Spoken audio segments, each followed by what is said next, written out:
Oh, I have to, let me just sign in.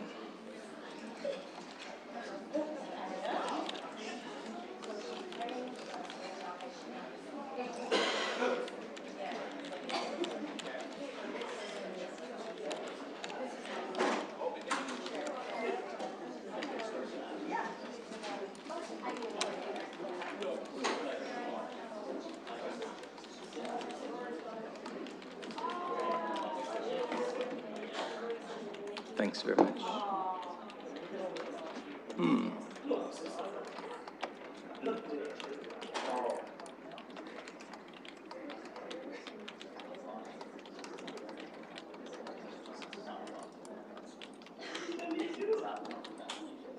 Come on.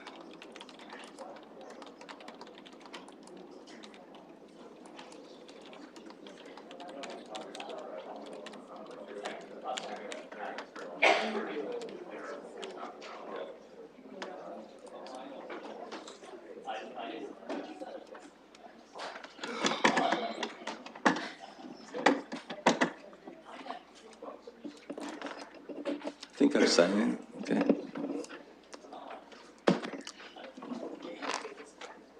Good evening, ladies and gentlemen. We are going to start our meeting now. This is a Community and Protective Services Committee, and we have a few items. Is there any disclosure of pecuniary interest? None? Okay. Some of you might be wondering why I'm sitting here, because I'm not the chair, but the chair has asked me as the vice chair to chair this meeting because he's got a lot of input into this meeting. At least he's got more than I do, he thinks, so I've agreed to chair the meeting. Okay? So we have one consent item and a scheduled item at 4 o'clock, which will be a public participation meeting. I'd like to go through the consent item first, and I will ask Mr. Katolik if you'd kindly explain what this consent item is, because all it is a transition item to take us through from the time this bylaw, which I believe is somewhere around the end of September, is supposed to close, or the end of December, through to April the 2nd, when the next bylaw comes into force. Mr. Katolik, could you kindly explain it for ourselves and for the public, please? Yeah, yes, through the chair. The consent item deals with transitioning of the current business licensing bylaw to the new proposed business licensing bylaw, and also addresses rescinding the mobile sign contractors bylaw, which is addressed as a type of business under the contractor schedule of the proposed business licensing bylaw. And I'll be addressing that in my presentation under item 3. Okay, we're open for discussion, and I'm also going to entertain a mover and a seconder for the consent item.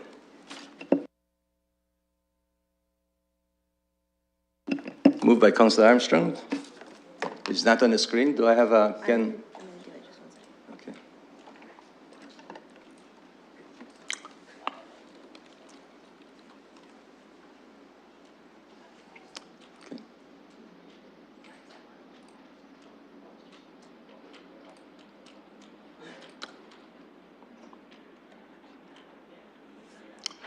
Okay, we have a mover and a seconder. Any discussion? None? Call the vote.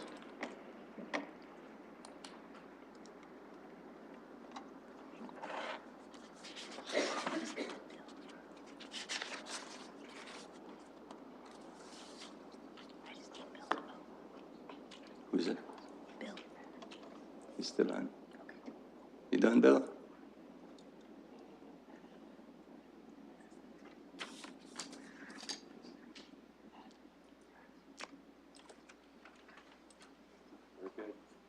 Closing the vote, the motion carries 4-0. Okay, we move on to item number 3, and item number three is a public participation meeting. Do I go to staff first, or do I go? Okay. Before we call the vote for the public participation meeting, I'm going to ask Mr. Staff, Mr. Katolik, to address us on this subject. Please proceed. Thank you, Mr. Chair. The authority to license businesses to municipalities comes from the Municipal Act. And with respect to municipal purposes, there are 4 general municipal purposes to license businesses. and they are listed as consumer protection, nuisance control, public health and safety, and crime prevention. Municipal Act also contains regulations in terms of delegated legislative powers. That allows councils to delegate authority to civic administration to deal with operational standards, things that are minor in nature, such as signage, record keeping, in terms of regulations of businesses. This allows councils to streamline their processes and focus more on larger strategic policy issues. Previously, we held 7 public participation meetings addressing new and revised categories. So this is the 8th public participation meeting. It's an omnibus meeting, and it deals with all the businesses, the new revisions and new categories that are proposed in the new business licensing bylaw.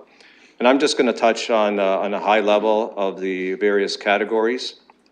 And I'm going to do this in order of the schedules of the proposed bylaw. Schedules are done in a alphabetical order. So starting with A, adult entertainment establishments. The proposed regulations recognize the distinction between live entertainment and body rub parlors. The regulations recommend licensing of operators within these 2 types of parlors.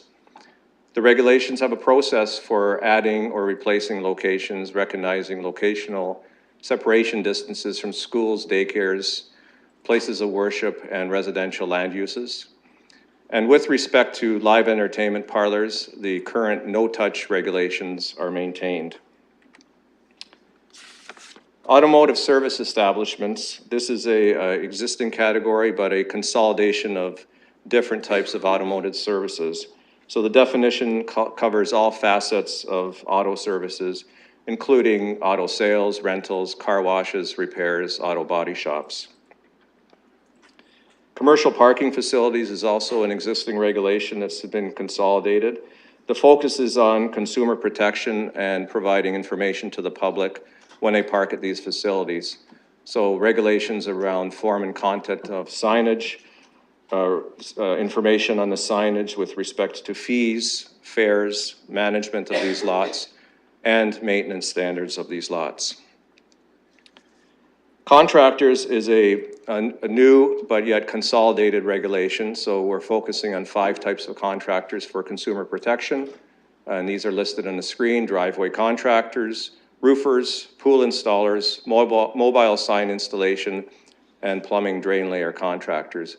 We currently license plumbing drain layers, and we have a separate bylaw for mobile signs, and that's why the current specific mobile sign bylaw is recommended to be rescinded. Donation bins is a new category. Over the years, we've had numerous complaints from the public, specifically to the standards around cleanliness around donation bins. Peak time is after garage sales on Saturday. These locations seem to become a dumping ground for everything that you didn't sell. And the form and cleanliness of the donation bins.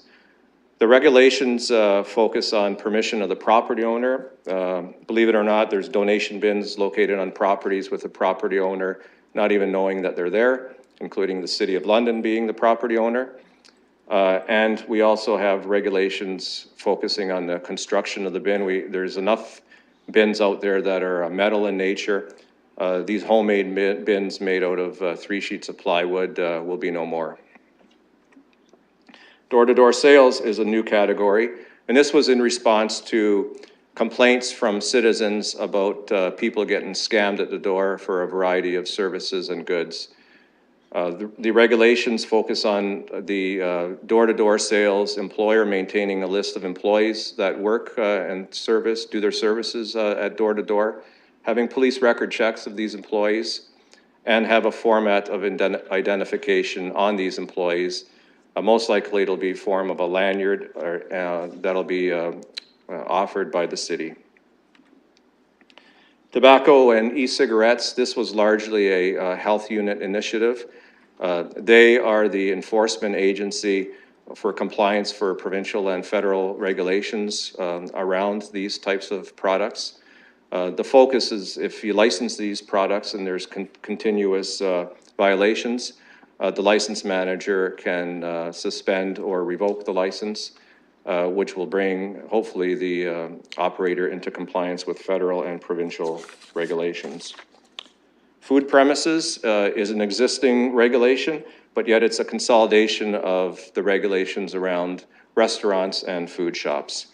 We partner greatly with the Health Unit and Fire Prevention Office with respect to inspecting food premises for public safety purposes. Lodging houses, also a current regulation. There's no large material changes to the regulations. We will be focusing on a regulation around signage to allow for the lodgers so they know who to call should they have any issues with the short-term accommodation that they're renting. Payday loan businesses is a new category, and this largely came from consumer protection. The regulations focus on providing information to the clients of these facilities around interest rate information and information on money management and debt counseling. Personal service establishments is also a consolidation of existing regulations. There are some new categories that we'll be adding within the definition, for example, nail salons, and the large focus is on health-related regulations. Most of the uses in these types of facilities have a health perspective focusing on cleanliness. Pet shops is a new regulation, largely came out of comments from your advisory committee on animal welfare. And the key regulations are limiting the source of companion animals, specifically dogs and cats, for sale at these pet stores. The source of these animals will be focused on registered rescues in London, and we maintain a list of registered rescues, Humane Society, and the city's animal shelter. Another regulation is to maintain a list of permitted animals for sale, and this would be done through a licensed manager regulation because the types of animals is constantly changing, and it'll be updated in consultation with your advisory committee. Public halls is an existing regulation. The key issue is compliance with existing regulations focusing on nuisances. We're able to place conditions on licenses for specific halls that are located in and around residential uses, specifically to the noise and sound bylaw. Refreshment vehicles. We've had many public meetings around refreshment vehicles. And when we looked at the regulations, we identified this category as needing some consolidation. So we went from 7 types of refreshment vehicle categories down to 3. And the regulations also will be done through delegated authority. Seasonal sales is an existing regulation. We're focusing on the signage around these seasonal sale booths and focusing on pedestrian and vehicular obstruction because most of these booths locate on corner properties, vacant corners. The one thing that we did do in response to the previous public participation meeting is that for religious organizations and non-for-profit or charitable organizations that may want to do seasonal sales occasionally, they will be exempt from this bylaw. So for example, should a religious organization want to sell Christmas trees, they will no longer be required to seek a license from the city. Similarly, a charitable organization which is registered who may want to sell fireworks will not be required to obtain a seasonal sales business license. Secondhand stores, there was a lot of discussion at the public participation around this type of category. We consolidated this into secondhand stores and salvage yards together. Some of the key regulations are police record checks, requiring the secondhand store operators and employees to verify the identification of the persons that are selling or dropping off products to sell at these locations. Submission of records to London Police Services. The focus here is on consumer protection and prevention of crime.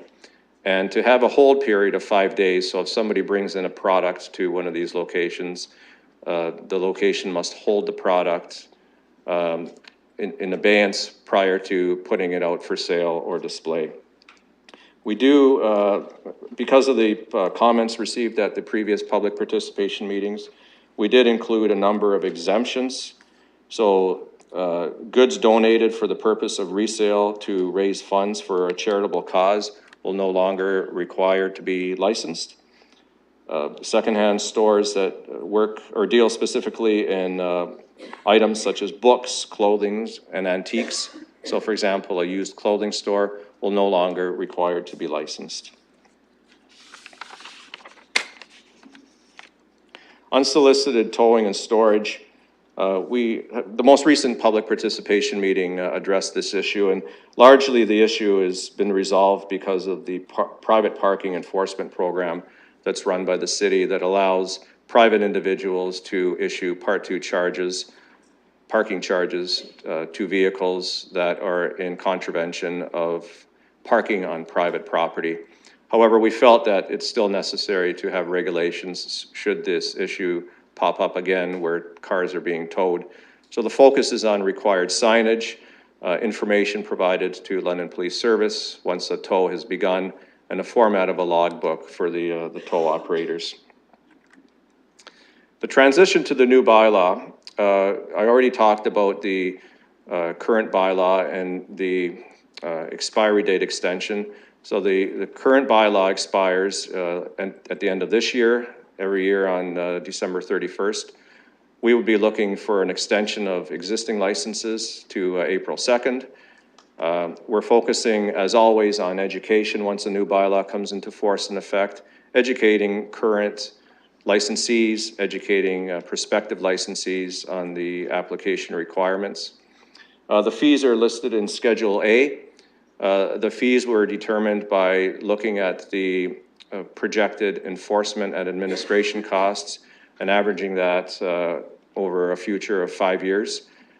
The bylaw comes into full force and effect in April, and I welcome any technical questions at this time. Thank you. Thank you, Mr. Katolik. For committee members and other council members, do you have any technical questions? Councilor Armstrong. Thank you, Mr. Presiding Officer. And I don't know if this falls under technical, but if it doesn't, I'm sure staff will let me know that. I wanted to know about the issue. There was, I thought, a bylaw that dealt with peddlers, and that bylaw set a regulation in place that anyone under, I think it was 14 years old, was prohibited from doing that kind of work. Because I want to sort of roll that into perhaps one of one of these bylaws. So I'm just wondering, do we have anything, or are we aware of anything in that area? It was a number of years ago.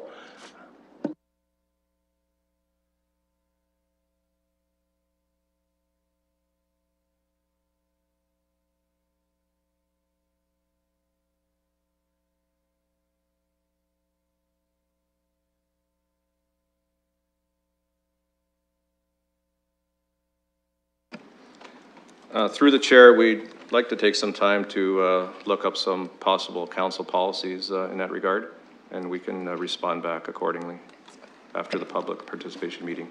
Thank you. Anything else? Anyone else? Any other questions?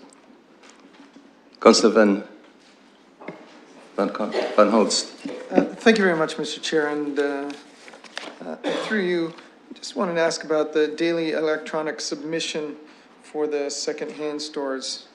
Just what does that, of what is that comprised?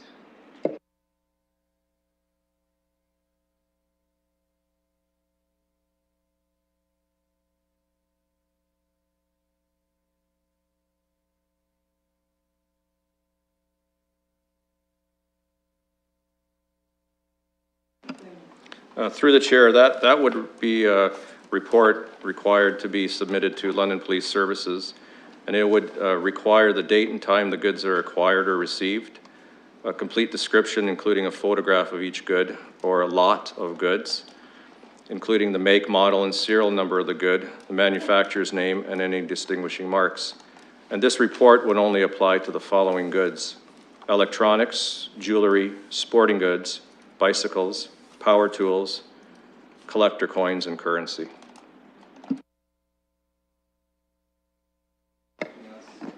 Okay, thank you, and that does seem like quite a bit of work. What format is that gonna be presented in, a spreadsheet or something? So a drill or a VCR, a CD player, those things have to have all the numbers recorded off it. Is that what we're suggesting? Through the chair, we're suggesting that this report be submitted to the police in an electronic format. The secondhand stores that are currently operating, operating and reporting because they're also pawn shops, most likely are utilizing computers, email, and are utilizing software, off-the-shelf software that would do this already. So we don't feel that this would be a hardship to provide this for this selective list of products. And the reason we chose these products is because these are the types of products that are normally involved in break and enters and thefts. Anything else, Councillor? Okay, Councillor Armstrong, you have another? Just on the same topic, you had mentioned through you, Mr. Chair, to staff, you had mentioned secondhand, not-for-profits, charities who are selling clothes and that sort of thing, that they're exempt from the bylaw. But I know that some of the charities do not only sell clothes, but sometimes people donate antiques and rings and unusual things that are quite often worth money that in a pawn shop would be required, but in a charity situation, are they required? Like if I gave a ring to Salvation Army for their store, that sort of falls under, it's not clothing, it's not the typical thing, but they do auction off or sell that stuff. Is that stuff exempt as well? Can you? Yes, through the chair, I'm referring to Schedule 18, 3.1A, goods donated for the purpose of resale to raise funds for a charitable cause. So in that regard, stores like Goodwill, Salvation Army, those types of facilities, because you're donating goods to them, they will no longer be required to be licensed. So that's all goods that are donated? Okay. Correct. Okay, any others? Mr. Kadolik, I have two quick questions to ask you. Under the contractors, you mentioned plumbing, but you didn't mention anything about electricians. Was that intentionally left out, or that goes under somewhere else? We dealt with the London Home Builders Association with respect to a whole variety of contractors, and the only focus was on plumbing and drain layers. Electricians are currently regulated by provincial legislation, so we don't want to duplicate. And what about, you probably mentioned this, and I didn't pick it up, but guns or any specific type of guns?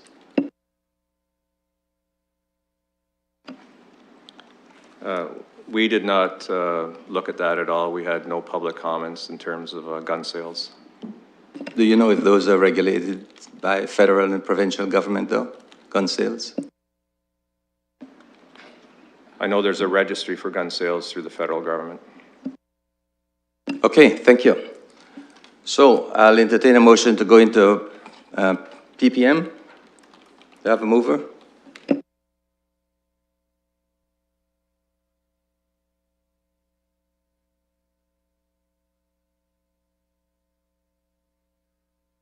Moved and seconded. Any discussion? Let's vote.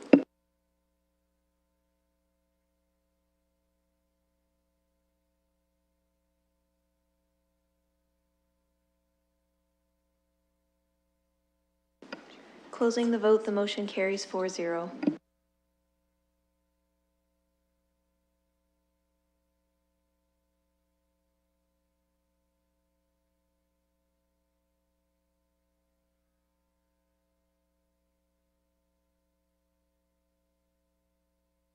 Okay, we're gonna, sorry. Yeah, thank you. We're gonna start the public participation meeting, and what I'm gonna do, we're gonna allow each person up to 5 minutes. You don't have to use all the 5 minutes if you don't want to, but I won't allow you more than the 5 minutes. I'm gonna start up at this end, and I'll move gradually over to there, and then I have a few people down below who I will call upon down below. But we have a letter that was received by Naomi Sayers, and I'm going to ask her if she wants to address this first. Is Naomi here? Okay, perfect. So, starting here, is there anyone at the front row? Go right up to that mic and make your presentation, please. And I'll ask you if you would kindly give your name and address so that we can take that down. Okay? Sure. My name's Magdalene. I'm a coordinator with Safe Space, and I would like to read a letter that we have collaborated on as a submission. So, dear City Councillors, coordinators, and members of Safe Space, a drop-in peer-driven space for sex workers in London, wish to submit to the City Council the following statements from 3 different women engaged in stripping at local strip clubs. Safe Space seeks to amplify the voices of women currently engaged in the sex trade to support increased safety and empowerment for workers. For reasons of safety and confidentiality, these comments are submitted anonymously. Safe Space coordinators engage in a dialogue throughout a messaging system online, and what is written below was taken verbatim from the workers' writings. This is their words. Sounds like a bunch of men trying to make rules for how women should treat their bodies. Honestly, I think it would be cool if we didn't have to take our panties off, but definitely don't mind being touched. This is silly. It should be up to us. We are independent contractors. It should be up to us, not the city or the management. I think it's because it's expected customers wouldn't be too happy about it, but it's a standard they would still go. Still, they do it in the States. Clientele would go down if they enforced it because who really wants to pay $20 for something you can see on the internet? I think the physical connection is what makes it. It will drive things more underground, more and make it riskier. By going after the clubs, this delegitimizes workers. We would feel safer if their work was done in open areas. I mean, the club I work at is great and there are panic buttons. I feel less safe without them, but at clubs in London, I feel safe, period. That being said, I only went to Beef once. I don't think I felt safe there. It is what it is. It is a better suggestion to focus on clubs having strategically placed panic buttons and more worker autonomy about clothing removal. Sorry, I'm just gonna read this again. I think I read it wrong. It is a better suggestion to focus on clubs having strategically placed panic buttons and more worker autonomy about clothing removal. There should be signs stating to respect your dancer. No touching unless she says it's okay. Tipping is mandatory. All violators will have you kicked out immediately. I had a strong meditation and yoga practice long before dancing. Dancing only made it stronger. Being in a club environment, holding my intentions clearly in a grounded way was one of the best challenges I could have put myself through. To have the ability to hold intimate and loving space for people that needed to feel love and affection was some of the most honorable work I've done. I'm hoping within those dynamics, I have been able to help heal wounds in people that have felt unworthy or ashamed by just being my authentic self. Maybe by helping people's self-esteem and diminishing their insecurities. Having the space to explain to some customers how their ways of being or actions may stem from trauma or were learned in the world of materialism and capitalism, and explaining that they are hurtful and harmful to both themselves and others. Dancing has been very rewarding for me. I've planted seeds of revolution and change in the minds through the sacred act of sensuality, a vulnerable and primal level where, if the right things are said, could be a transformative moment for both involved. Being a person, spirit of revolution, and also being an empath, somebody very sensitive to others, empathic, and believing in rehabilitation, I have been able, through dancing, to bring an ethical perspective rooted in revolutionary thought that they, customers, may not have been exposed to before. Authentically being me has allowed people to feel safe and see that light that is within their own hearts. This is the end of our quotations here from workers. This is further statement from Safe Space. Safe Space cares about sex workers' rights, including the right to choose or refuse sex work. This means You have 1 minute, Madeline. This means consent is paramount to us and listening to the voices of workers about their work. Our position makes room for having critiques or suggestions for improvement to sex work environments and/or industries while also supporting those whose livelihoods are at stake. Overwhelming concern among those we have spoken to is that the ban on touching in adult entertainment clubs will actually cause more harm to worker safety and worker abilities to support themselves. We ask that you take into account the lived experience and knowledge of women currently engaged in the sex trade, looking to support them, enhance their safety, their choices, as they are citizens of London. Thank you, Safe Space. Thank you very much. Can we have a copy of this speech? Yes, I'd please? like to submit that, please. Yeah. Okay, she will come up and pick it up. Yeah. Constance Square, you have a question? I have a clarification. I just want to be clear, because I asked this last time, if it's all right, Mr. Chair, through you. We are not being asked to change the bylaw to eliminate touching. The current bylaw, as it is, doesn't allow touching. We're just not making any change. Am I correct? That's correct.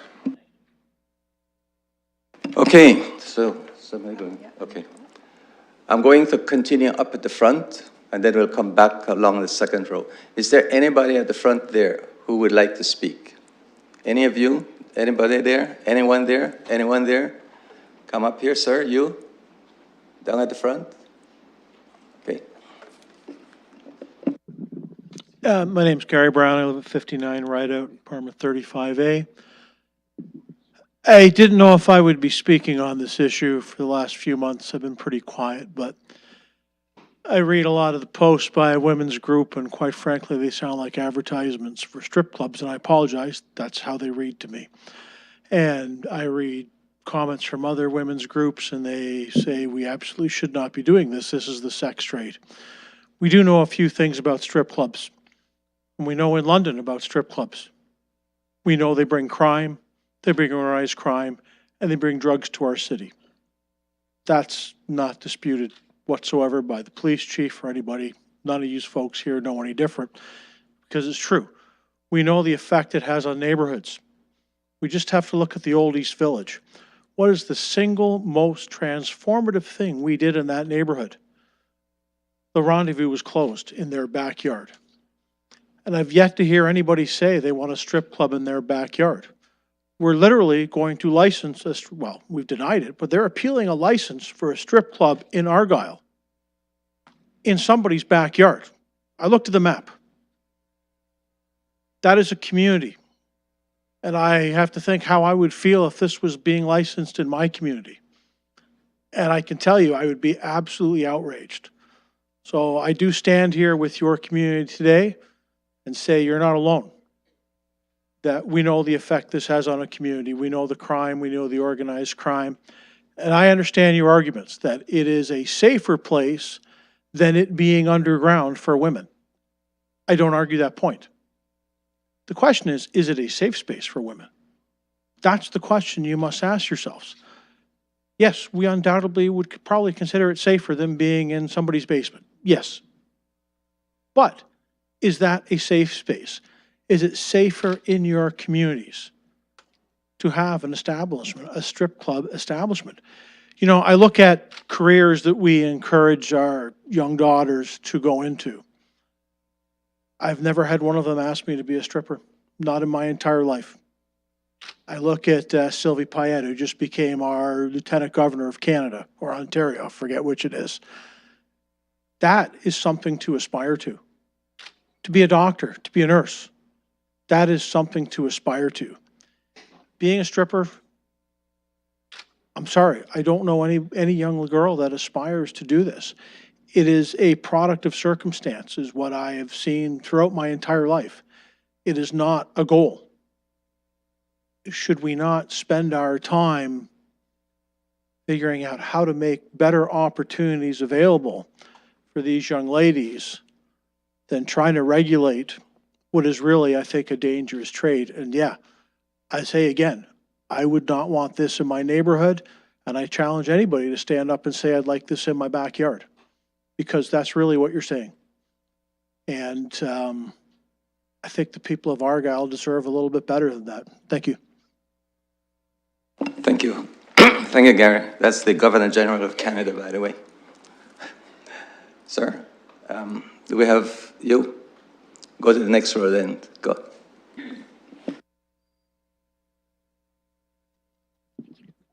Are we talking now about any one of the recommendations or specifically about this No, issue? any one of the recommendations. Anyone, okay.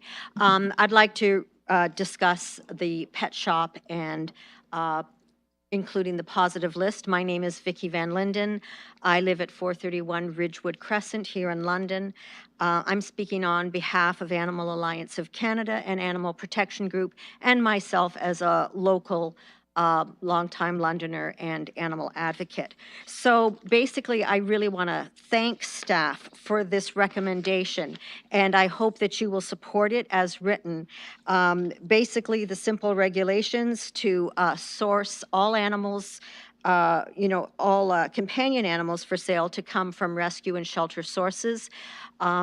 We are really, really ready for that. And some of you may not know that during the past council, members of staff were very generous in meeting with an enormous number of rescue groups. We had meetings with rescue groups, between their directors and staff to hammer out what this approved or authorized list of rescue groups would look like, because we knew before we were able to take this step that that was a step we needed to take first. So an enormous amount of time and attention from both the rescue community and staff went into getting us set up and ready with having a list of authorized rescue groups already in place. So now we just need to sew this up. And this sourcing requirement is already happening across North America. Too many municipalities to name. So this is how it's happening now. We know that there is still an enormous overpopulation of cats and dogs, particularly cats, but certainly dogs as well. And that's what this is meant to address, which will save all of you money too. We'll be able to control, rising costs for animal services, because this kind of sourcing agreement, helps to close down puppy mill sales, and it also tends to encourage more responsible pet adoption. I want to talk just a little bit as well about moving to a permitted list for exotic animals. And again, I really want to thank our staff for embracing what is the most progressive and effective way of managing the sale of exotic animals. So we know that sometimes we just keep doing things the way we always did them. So what has happened for decades is we've had prohibited lists, meaning that there's a list of animals that cannot be sold within the city. And the problem with that is you constantly have to add more and more and more animals to the list, because more and more animals are constantly being brought into the pet trade through capture and discovery in the wild, through improved breeding methods. So then people like our staff have to try to always play catch up with finding out that, various species either cannot be housed in a humane manner. Some species simply do not do well in captivity, so they have a very high death rate. Some are very unsafe for various reasons, transference of disease. There's no reason for us to go through that process of trying to catch up with problems. A positive list means that instead of a list of animals not available for sale, we have a list of animals that can be made available for sale. You have 1 minute, Vicky. And there are really good established guidelines that allow municipalities to decide which animals will be on that list. So the guidelines would be, is it safe to have these animals? Can these animals be reasonably housed in a way that will not cause distress, illness, or injury to the animal? And you know, will the people handling these animals also be safe? So that's all I'm going to say about positive lists. It's very, very workable. It's happening in more and more communities. It's the rule of law in New Brunswick and Nova Scotia. More than 30 municipalities in Quebec already use positive lists. The BC SPCA, one of the more progressive SPCAs in Canada, has come out in favor of positive lists. And and Toronto City Council just passed a motion directing their staff to review Your time is up. Thank you. Okay, I'm moving to the second row again. Continue, go forward. Will you please, sir? Good afternoon. My name is Michael DeGanges. I am the owner of Megacone Creamery food truck, established in London for the past 11 years, and licensed. Currently regulated by the refreshment vehicle bylaw. I don't know if I'm going to be able to get your attention because you look like you have a bigger fish to fry today, but I'd like to take a minute to say a piece of what I have in my mind. So far, throughout all these years, as an ice cream truck company, we find that we are a lot more restricted than what other municipalities throughout Ontario have restricted ice cream truck companies. Now, with all due respect to our food truck colleagues, which allow us to come forward and give us the opportunity to work with them numerous times, I like to give a perspective of how our business normally operates. Our business normally operates in the afternoon when all of you hardworking people finish work, go home, see your kids, go out in the yard to do whatever, play with your kids, and then all of a sudden an ice cream truck comes down the road and you feel like treating your kids with an ice cream. I don't find this bad for the community. I find this very positive for yourselves, for your kids, gives them a good memory to have when they grow up and become adults like us. And it's a positive impact to the community. So far, I think the bylaw doesn't allow us to operate on city property. It only allows us to operate on private property with the owner's consent,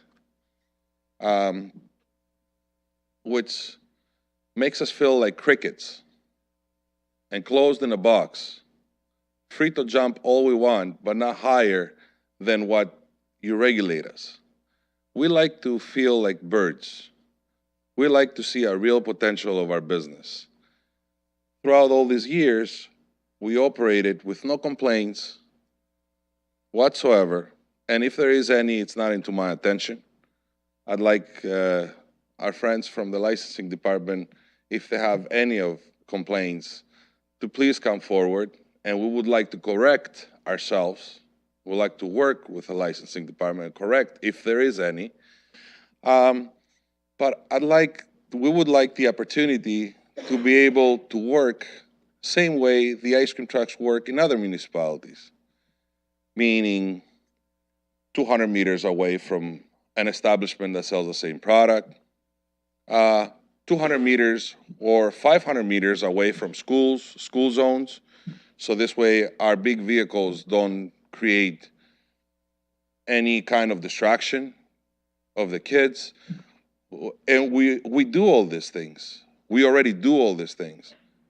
But what we don't do is like, we're not allowed to go down the street, play our music once or twice so people know that we're there. That chime that actually puts a smile in, I think, most people's face. Not only the kids. And operate a business like that, simple, but with a little bit more freedom. There's not much to change in the bylaw. There's a few simple things that will allow us to see the true potential of our business. And if you want to consider something else, consider this. Your little kids, when they grow up, they will have, including all the good things that you do for them, an extra good thing to think about and remember. Because that's what it's all about. It's all about something good for the kids. Yeah, I understand. As business people, some of you, or as adults, you're gonna think, yeah, but you also benefit out of the kids. Well, so does other businesses. But we're not all about the money out there. 1 minute, Michael. Well, I'm not gonna waste that minute, sir. That's all I had to say. You have bigger fishes to fry, and thank you for your time. Thank you very much. Gentleman beside Michael, come forward.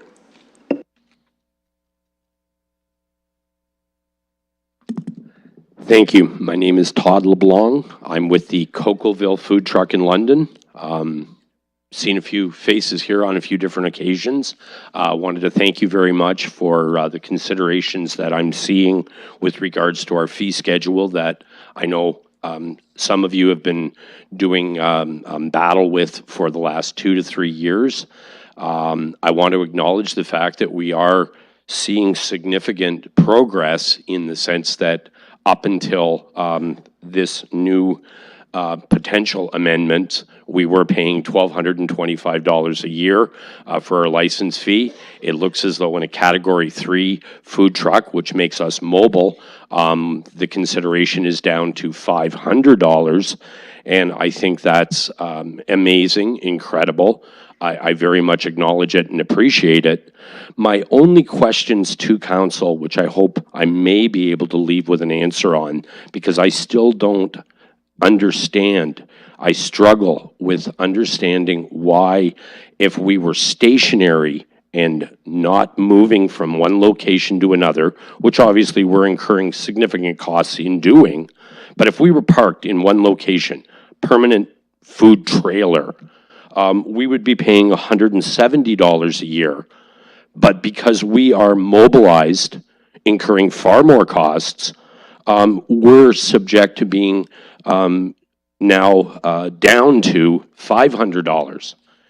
I do want to acknowledge one last time that going from $1,225 down to $500 is very respectful, very substantial, but I still am struggling understanding why we're not on an even playing field. A bricks and mortar restaurant, I respect, is paying property tax, so I'm not going to engage into the conversation of why they're at $179 and we are at $500. But when it comes to a hot dog cart or a food trailer working out of one location only at $170 license fee, as opposed to a mobile food truck incurring far more costs and paying $500 to the city a year. Thank you.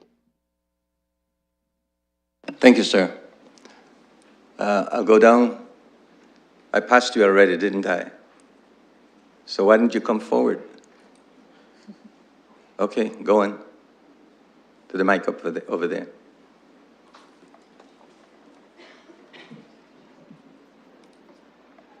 My name's Holly Taylor, and I'm here with friends from Safe Space Nanova today.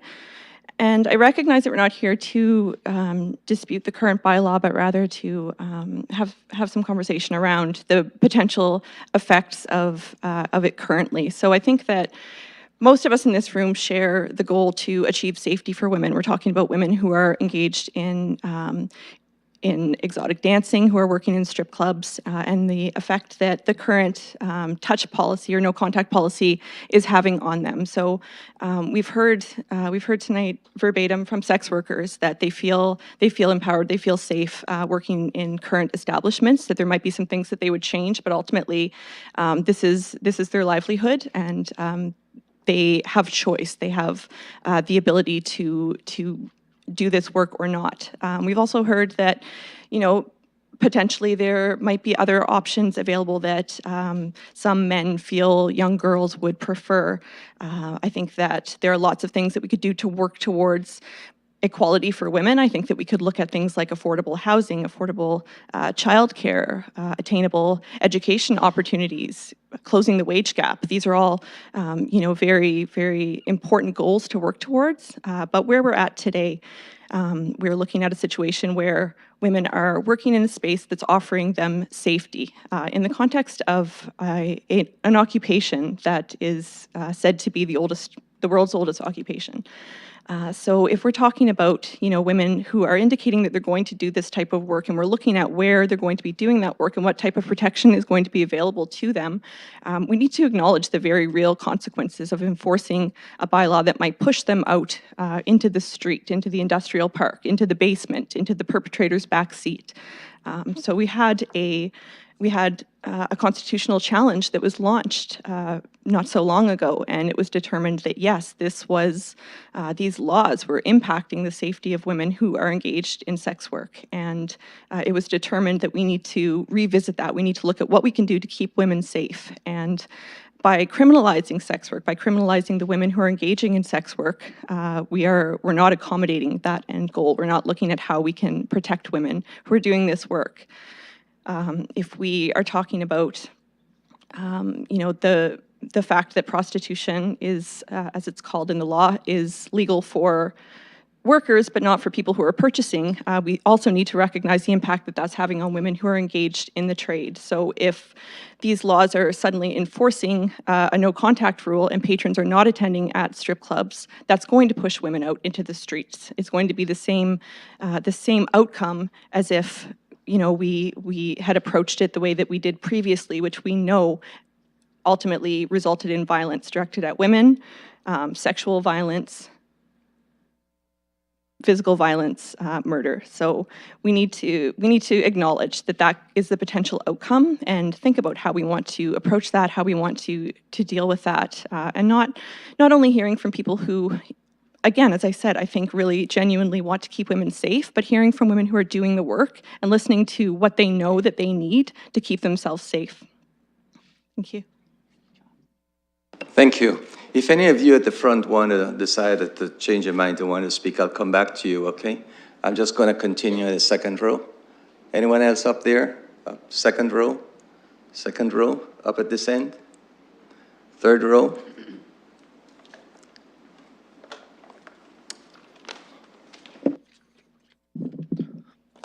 Hi, my name is Daniel, and I'm the president of Coin Canada. I made a presentation and submitted it earlier today. A couple questions came up on the floor to Mr.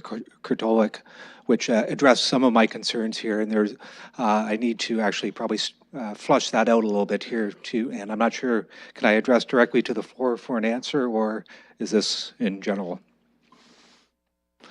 Mr. Usher? As I was saying, Mr. Kurtolik brought forward some information that I was not aware of in the previous information. I was wondering, is there something that I can receive a response from the floor via you? I'm not sure what the protocol is. Not at the moment. You'll get your response if Mr. Kurtolik has a question at the end. Okay. But you have a question, another question to ask him? Well, I understand when the information that I was provided with was that I'm here to speak on behalf of Coin Canada Limited. The trade name is London Gold Buyer regarding the secondhand statutes. There seems to be more information. There's a wider definition that is involved in the draft than was presented to the public, as opposed to just the information I had. I still would like to make the presentation I have, but there's a couple interesting things that came out of that back and forth earlier, such as products that are for charities and therefore wholesale business. You make your presentation. You've got 3 minutes and 30 seconds, and if you have a question in between it, Mr. Catholic will take it down and respond later. Wonderful. Coin Canada has been in business since 1986, and it's a business unit we created a decade ago called London Gold Buyer. Today, we have grown to the largest purchaser of gold and silver by volume in southwestern Ontario.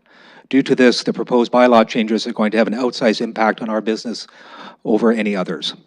Opaque business practices, shady purchasers, and flexible identification of sellers by many pawn shops or traveling roadshows made it easy for one to make stolen items disappear. A large part of our success is that we have catered to the legitimate needs of the community while trying to discourage any questionable products making its way into our supply chain. As a London resident myself, the last thing that I want to do is facilitate crime in my community. I try not to wear these, but it looks like I do need to. Firstly, the identification of the seller. Frankly, I find it appalling that it is not a requirement in the first place. Since day one, we have implemented a Know Your Customer rule. We do not buy any item from anyone under 18 years of age or without government-issued ID. We take down name, address, and ID of each client, and we have them sign it. We also have video footage of every transaction that is kept for approximately 1 month. We have hard copies of every transaction we have done with any client for the last 7 years. We support the formalization of identification of sellers wholeheartedly. Secondly, a 5 business day hold period for all secondhand purchases has been proposed. We operate in other municipalities with hold periods and find 5 business days to be a reasonable amount of time to segregate any retail purchases before resale or disposal. This means there's a large amount of this ties up a large amount of capital for us. However, we feel that's a measured response which will allow the police to examine any items if needed, using the third proposal of daily electronic submission as well as photographs of the purchased product. The last proposal has some practical issues, and I'm going to skip over that a little bit because Mr. Kurtulak mentioned that lots would be fine as opposed to individual items. But I do have a question for council. By show of hands, how many of you... You're not going to get that answer, so you might as well skip that paragraph. Okay, so here's another question then. We are a wholesale provider as well as a retail provider. So a very interesting one came up. Goodwill is one of our customers. Once a month, we buy all the gold and silver from Goodwill as a contract. We melt it for them, and we provide them a payout based on the purity of the gold and silver that they have. How am I supposed to hold that item for 5 days if it came through a wholesale customer? Secondary of Colin Nash, who is also a wholesale customer of ours. You got 1 minute. Colin Nash, who is also a wholesale customer of ours, or one of the pawn shops on Dundas Street, brings in product after they've purchased it from the public, held it the required amount of days, and then sells it to us as a wholesale professional.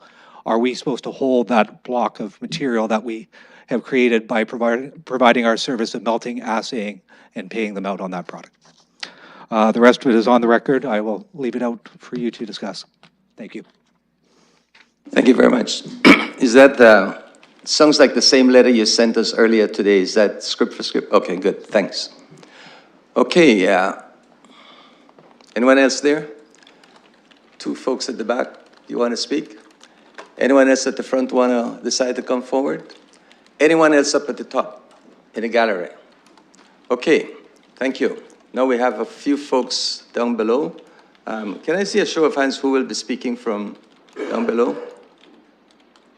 2, 3. Anybody beside you there, Megan? Anyone beside you? Okay. Who wants to go first down below? You can come up to the lectern and speak from there. Who's going to go first? All the rules still abide. 5 minutes.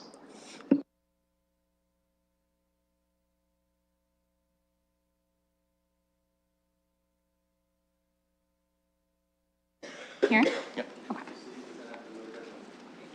Can you lower it a little just so that we can see her? And we're this too.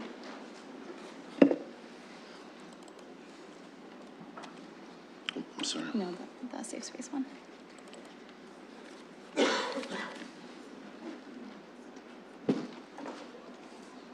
Ooh, fancy.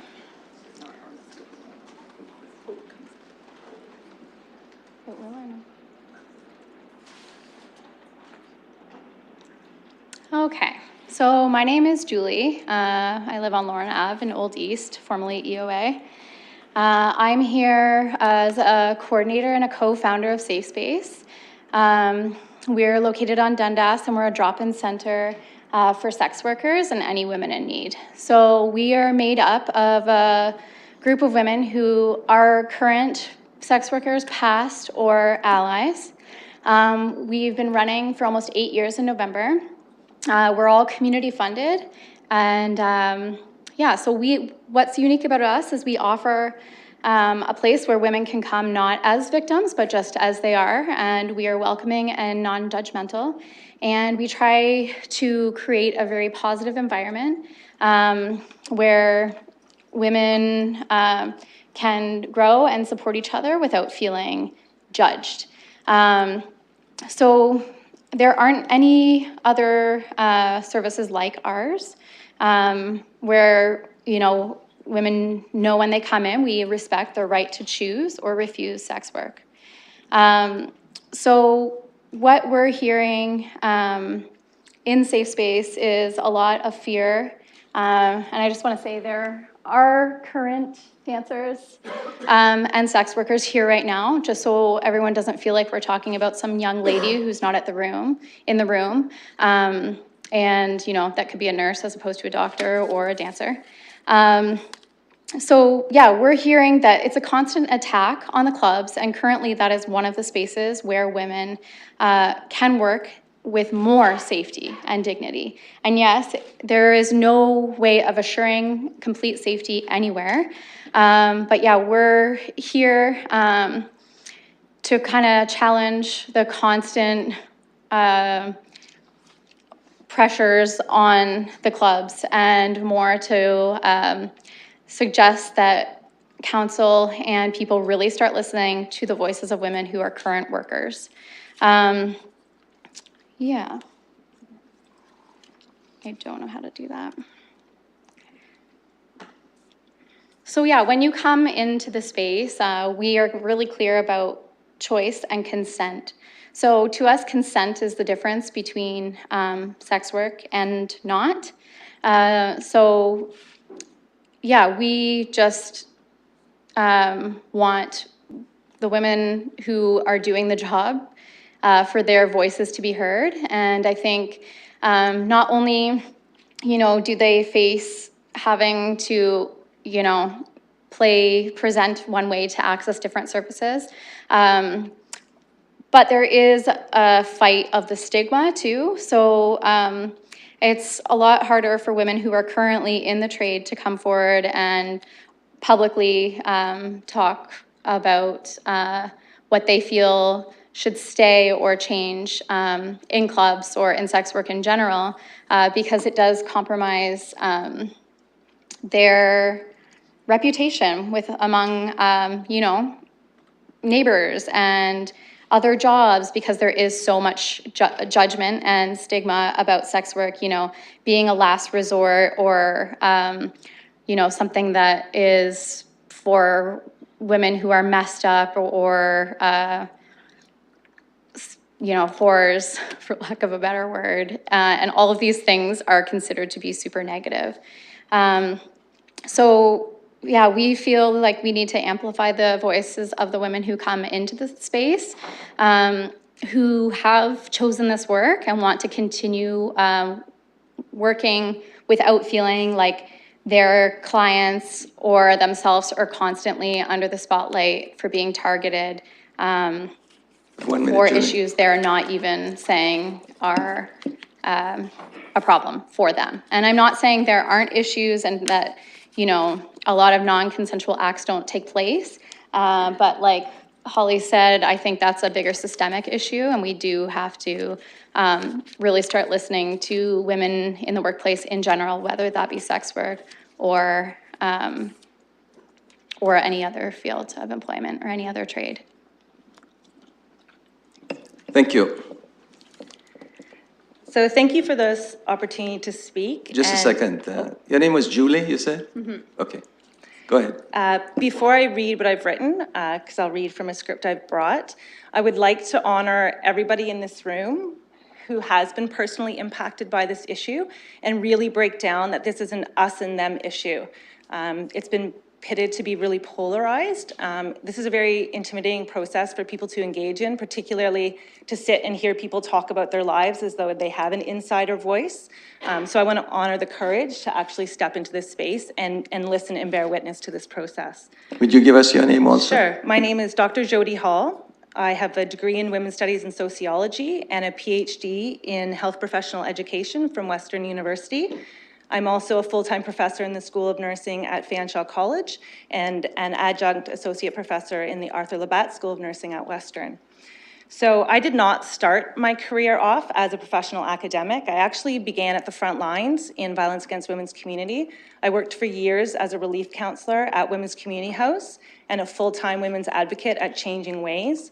My entire adulthood has been spent in educating health and social service professionals on the area of childhood sexual abuse, sexual violence, and intimate partner violence. And I've traveled around the world from South Africa to Rwanda, the Arctic, to the Highway of Tears in British Columbia, responding to the issues of violence in the lives of women. I also have spent about the last 10 years conducting research in a maximum security detention center, as well as with women who have recently been paroled and studying the impact of criminalization, criminalized occupation on their health.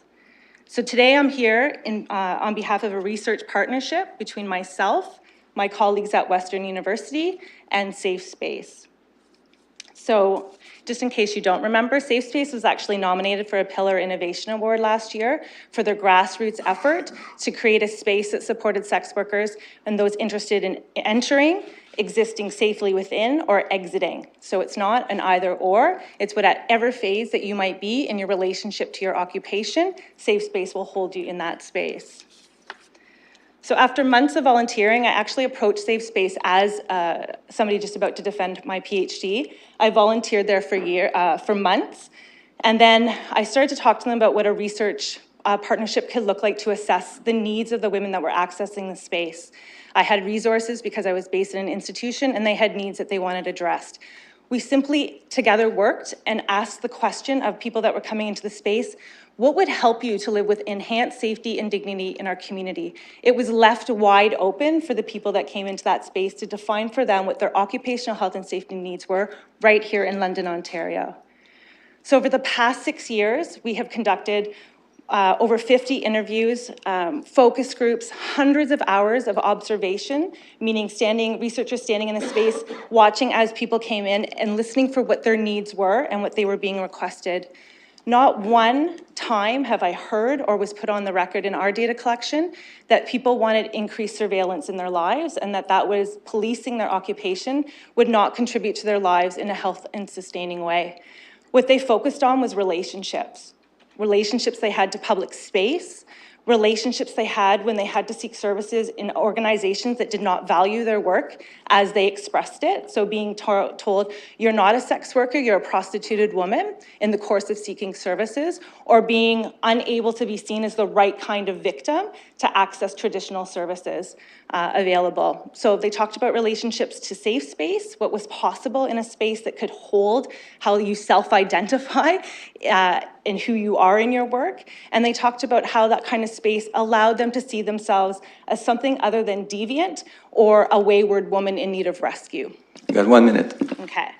So to end this, I want to just give the voice of some of the participants. So I try to go to work on the street, and it's the cops that wreck our ability to be able to work properly. We have to stand out there a little extra longer because they feel like harassing us. A lot of the girls get a lot of criticism from public places, restaurants, whatever, and it doesn't even matter. It seems so many people get hated on. Like even they go in to purchase something, they're riding them when they're in the bathroom. It's so rude that they can't even put their makeup on, nothing. And the last quote that I would like to read is about considering us to think about all the myriad of voices of people. It's not that there's a right or wrong, it's just there's multiple truths that can happen at the same time. So the last quote is about what's possible. So this woman says that when coming into safe space, it's not like we're going to get you out of this lifestyle. We're going to save you. We're going to know. That's not it. Your It's time not is the up. point. It's the only thing in our community like that, as far as we can go. So do we have a copy of this presentation? Yeah. Okay. Yep. Go ahead. Hi, my name is Annalise Trudell. I'm the Manager of Education, Training, and Research at ANOVA, and I'm here to speak on behalf of ANOVA to amplify the voice of Safe Space and Dr. Jody Hall. We work in alignment with them. Part of that is informed by our decriminalization position statement that our board has passed, which I recognize is looking at federal legislation supporting a decriminalization of criminal codes. I understand that. But I also know that that trickles down into how we would want to interpret local bylaw spaces. And so ways in which to amplify the fact that we think that this should be considered a form of work, that we think that the best way to reduce harm is to look at it as a form of work, and the simple notion of approaching this through consent, if nothing else. So if someone tells you that this is something that they're engaging in as a choice, then that is that truth. If someone says that it is not, then that is that truth. And there can be both truths in one space.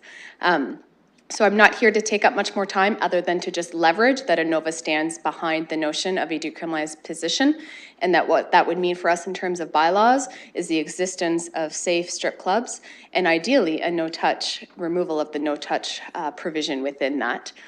That can get complicated, I understand, but that would be our ideal space. Thank you. Thank you. So would you like to come up now?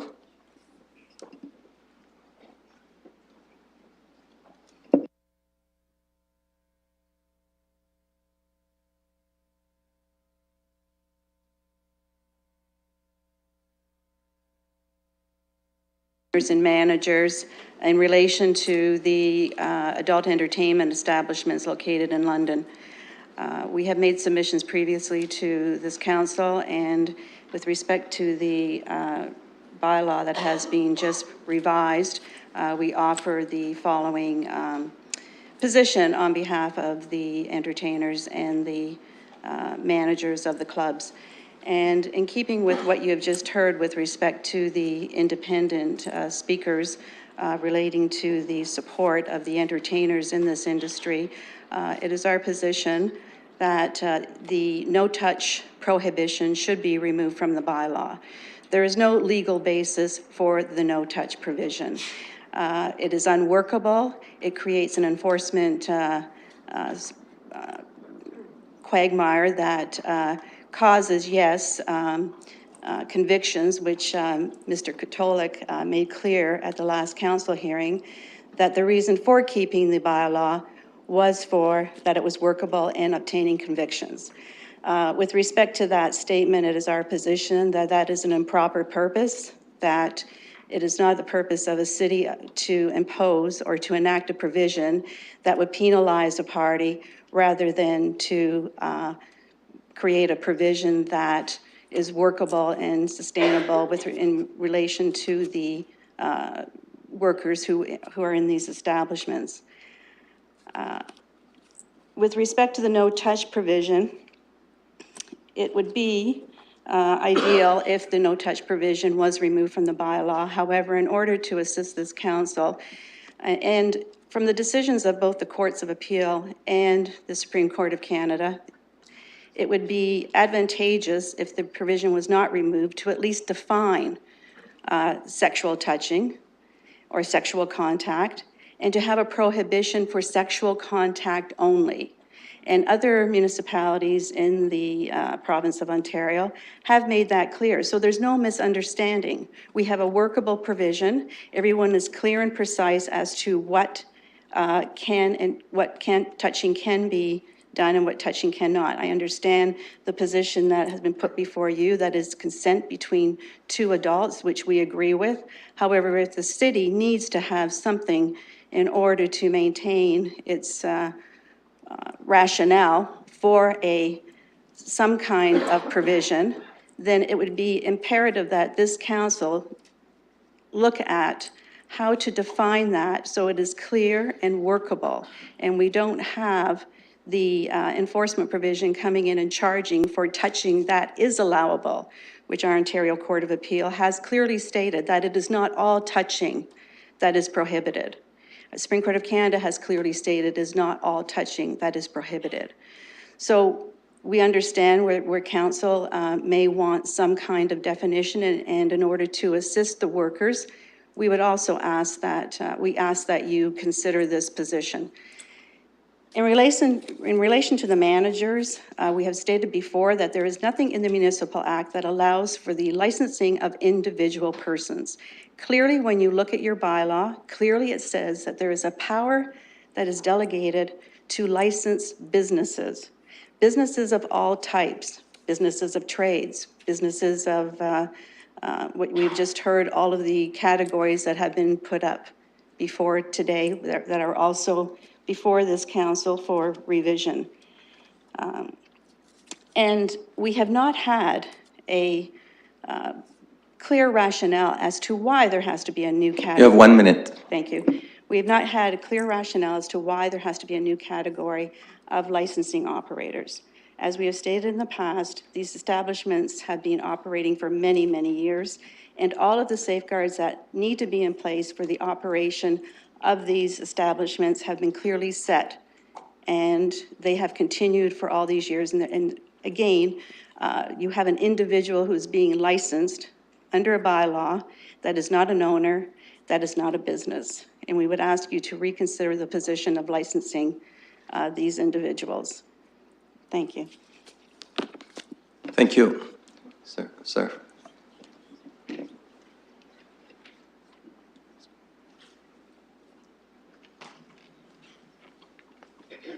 Good afternoon.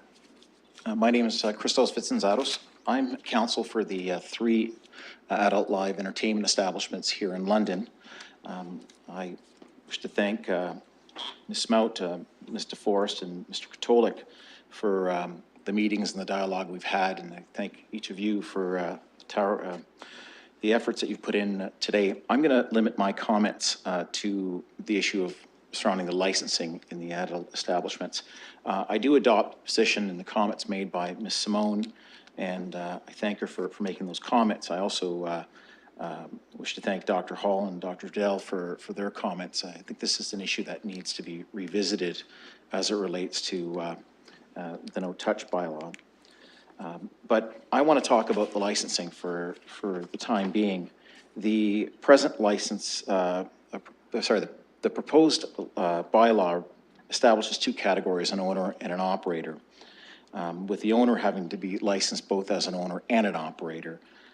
I've asked the question as to why a second administrative category of licenses needs to be put forth, and the answer that I've received is we've had some historical issues that we didn't have someone at the establishment that could answer questions when the inspection took place.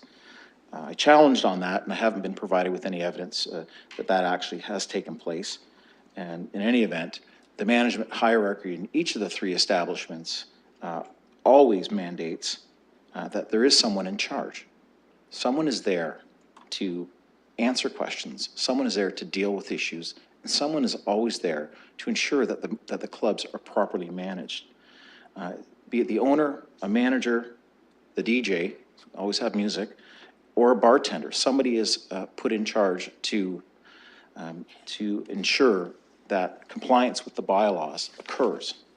The reality is that this is an unnecessary secondary class of license which doesn't fit into any of the four categories. It clearly doesn't fit into it because it's not necessary. The duality of licenses does not exist in the City of London for any other business. By comparison, food establishments or gas bars often don't have a manager present. They've got serving staff, they've got somebody running the till, but the manager isn't there, the owner isn't there. Yet none of those businesses are subject or being subjected to a secondary license. The added level administration will create both a financial burden and an administrative burden on owners that is not necessary. In reviewing, finally getting a copy of the regulations, we note that the fees payable by the owners for their licenses is $4,061. By comparison, a tobacco retail business, which is another sin type of business, is $267. I've questioned why there is a huge discrepancy in it, and I've been advised that historically there have been issues. Okay, but there's no data on what those issues are, none that I've been provided with, and there's no data as to why the administrative costs of issuing a tobacco license or an adult live entertainment license is $4,000. It's basically $3,800 difference. It can't be the administrative costs. It can't be a renewal costs are different. I mean, the same inspections take place, and it can't be the number of complaints. If anyone drives down Richmond Row on a Friday night or a Saturday night, and they'll see it lit up with patrons, and they'll see it lit up with police, and the reality is there must be more complaints and more administrative costs dealing with those establishments than they are with the 3 adult live entertainment establishments. 1 minute, sir. Thank you. The disproportional cost is discriminatory, and I'd ask that you reconsider that. There are other issues with respect to the proposed bylaw. Its wording, an owner is to ensure that the operator is present to attend. Don't know what that means, don't know how it's applied, don't even know whether the owner needs to be there. So that needs to be dealt with in 8.1. There's an issue with the records. We finally got a copy of the regulation. It appears that the signage has now been dealt with by an exclusion to certain images. I'm not sure if there's a grandfathering provision put in place. Otherwise, if it needs to be removed, there's going to be a burden on the present owners. It's not necessary to have that provision in there, have the change of what is presently in there. It doesn't fit one of the 4 municipal categories that Mr. Kratolik spoke about. Lastly, the contents of the records. Make it quick because your time is up. Sure. Contents of the records requires 2 pieces of valid photo ID. Most people don't carry 2 pieces of valid photo ID. I suggest it to be 1. And then talks about a date of commencement of a contract, termination date, start date. These are independent contractors. There usually is no contract, and I'd ask that that provision be removed. Thank you for the time to speak. Anyone else down there? Anyone else? Ms. Walker?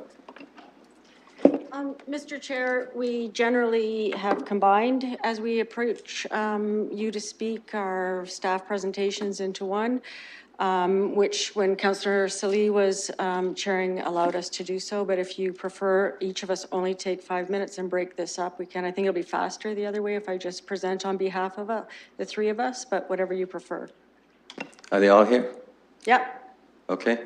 I'll let you go ahead. Okay. You can use up their time if they allow you. Can I see who they are? So it's that- Heather can I? Warren and Sonderland Coulter. And do they agree? And me. Do you agree? Yes. And then Carolyn's on her own afterwards. Okay. Okay.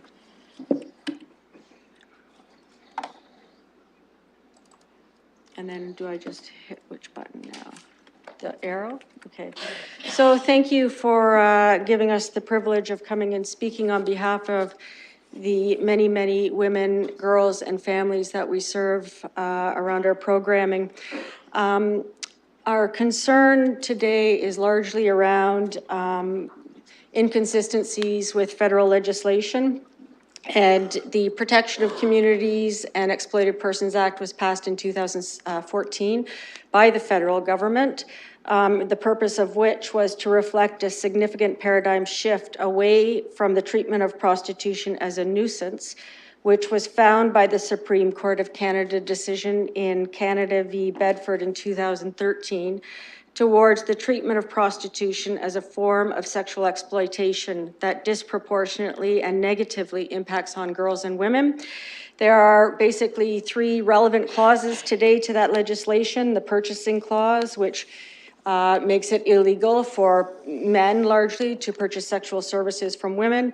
Those men are politicians, they are doctors, lawyers, they come from all walks of life, and it is illegal in this country for men to purchase sexual services from women.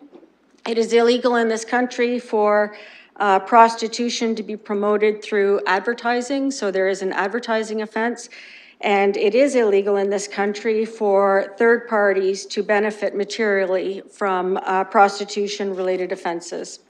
So we want to talk about specifically how this relates to strip clubs and body rub parlors. The Act does denounce and prohibit the institutionalization of prostitution through commercial enterprises such as strip clubs, massage parlors, and escort agencies in which prostitution does take place.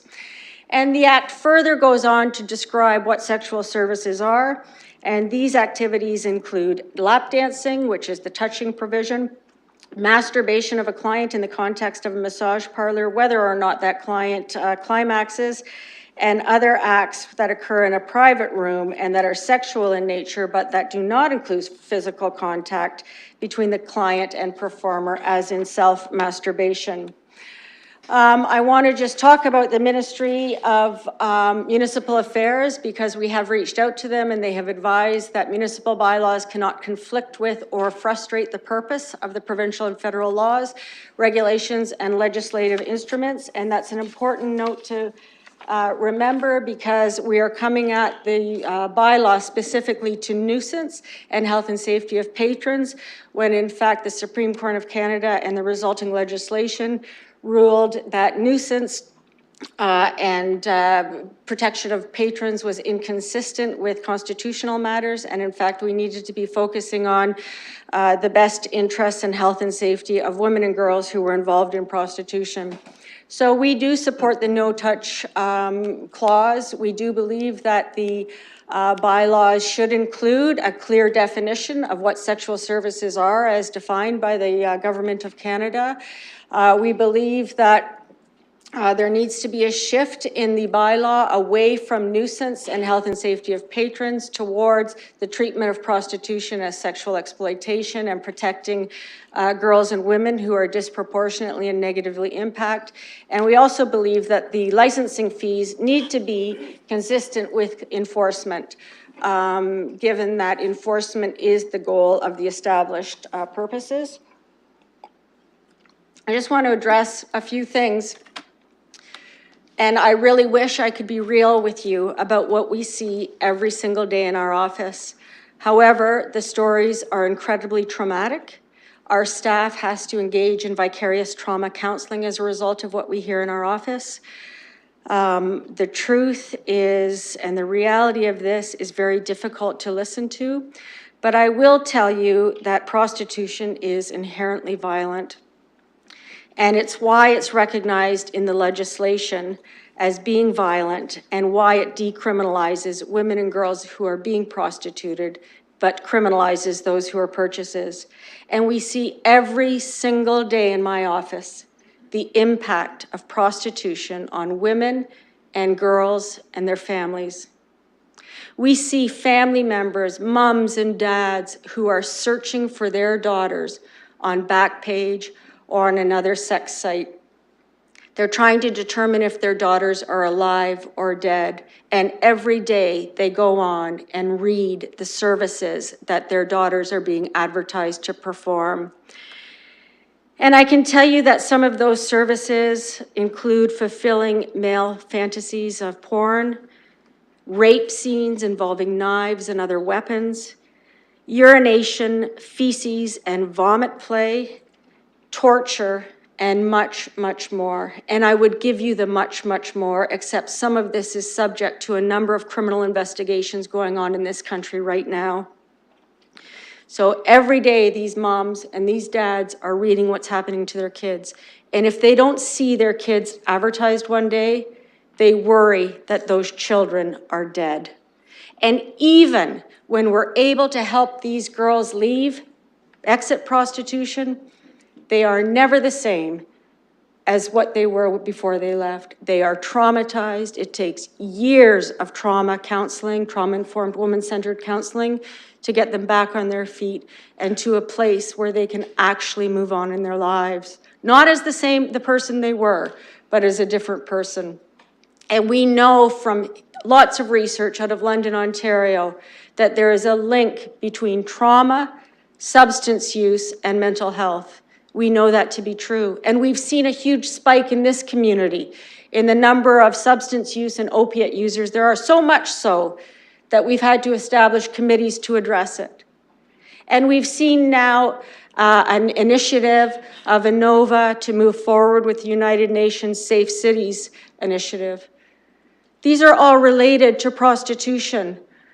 When some young girl is traumatized and the only way she can cope with what she's enduring is to abuse substances, we've got a problem. And when we see poverty impacting the number of girls and young women entering prostitution, we have a problem. So I'm not going to debate with you if the legislation that was passed is what everybody wants or not. We supported it as an agency. We appeared before the parliamentary and Senate committees to speak to it and support it. But just because you don't support a legislation doesn't mean you have the right to break the law. Look at what happened for years with marijuana. Many people wanted to see it decriminalized. And in the meantime, they stood up and smoked joints in front of the police department and they were arrested. Because just because you don't agree with something doesn't mean you have a right to break the law. So I want you to know that this is an epidemic. It's part of the war against women. And I want you to know that there will never be full sex equality in society as long as prostitution exists. And as you make your decisions tonight, I want you to think of the young women we've served who are no longer on the planet because they died by suicide because they couldn't cope with the trauma. And I want you to think of all the girls and women in your lives and how you would feel if they suddenly went missing and you had to search for them on a sex site. And I want you to make your decisions based on federal legislation that decriminalizes women in prostitution and criminalizes the purchase of service and has a clearly defined outline of what sexual services are. And so I applaud the City of London through its bylaw enforcement office in ensuring the no-touch provision remains. And I would like to ask that they take it a little bit further and make sure that we're operating or having a license that's consistent with putting the lives of women and girls at the forefront rather than those of patrons.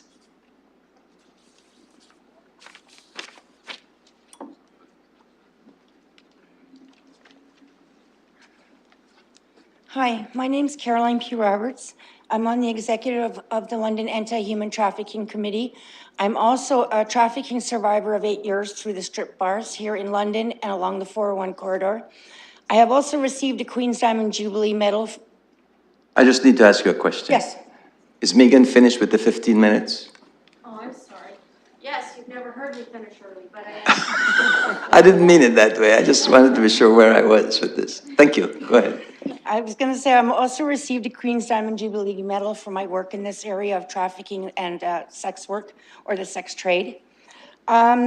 Prostitution in Bill C-36 is defined as whether the service is sexual in nature and whether providing the service is to sexually gratify the person who receives it. Now, having worked in the strip bars for 8 years, when you do a lap dance, you sit on a guy's lap and you grind. You simulate sexual intercourse. Now, that is a sex act, okay? In a massage parlor, the masturbation of a client, whether or not the client climaxes, is a sexual act. And they are not called rub and tugs for no other reason but that, okay? I don't know if you guys know how the strip bars work. You walk in and you actually have to pay for the privilege of working there. You don't get paid to work there. You have to do a minimum of 4 hours on the floor, and you have to do a minimum of 3 songs, 3 stage shows. And so the first song, you take a top or a bottom off. The second song, you take the other piece off. And the third song, you're naked. And all the while you're up here, you've got people yelling at you and insulting you, telling you that their grannies have got nicer boobs than you. And this whole time, you have to stay smiling because the stage is considered advertising. And you hope that when you get off the stage, some men, because it's generally men in the bars, very few times are there women, will take you to the back where the sofas are and what I personally consider sexually assault you. Now, a song, because you dance per song in the back of the bars on the sofas, lasts from 3 to 5 minutes. And those are usually $20. There's something called an air dance, which is $10, but you stand far away from the person that they can't touch you. No guy wants that. They want to touch.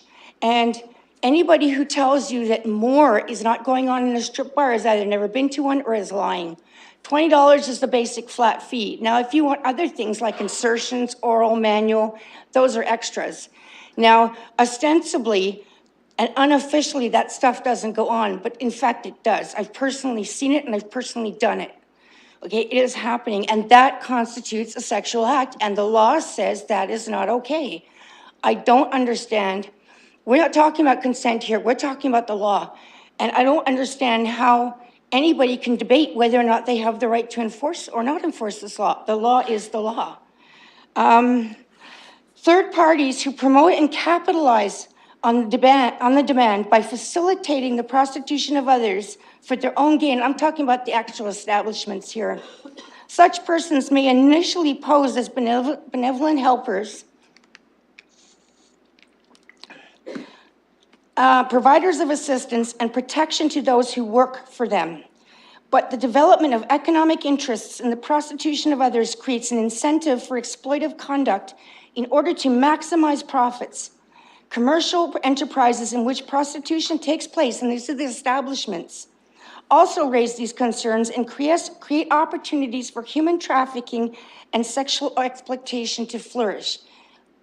I don't see on any level how that can be acceptable.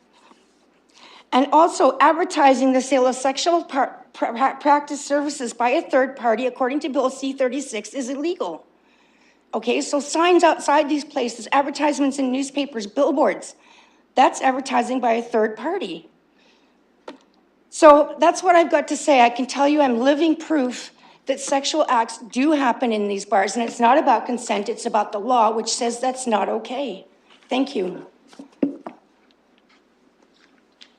Thank you very much. Anyone else along there? Do we have anyone else to speak? Up above, down below? Okay, I will entertain a motion to close the public participation.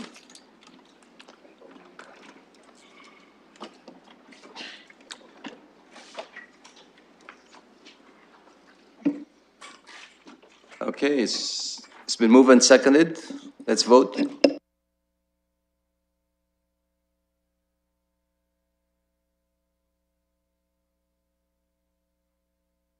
Closing the vote, the motion carries 4-0.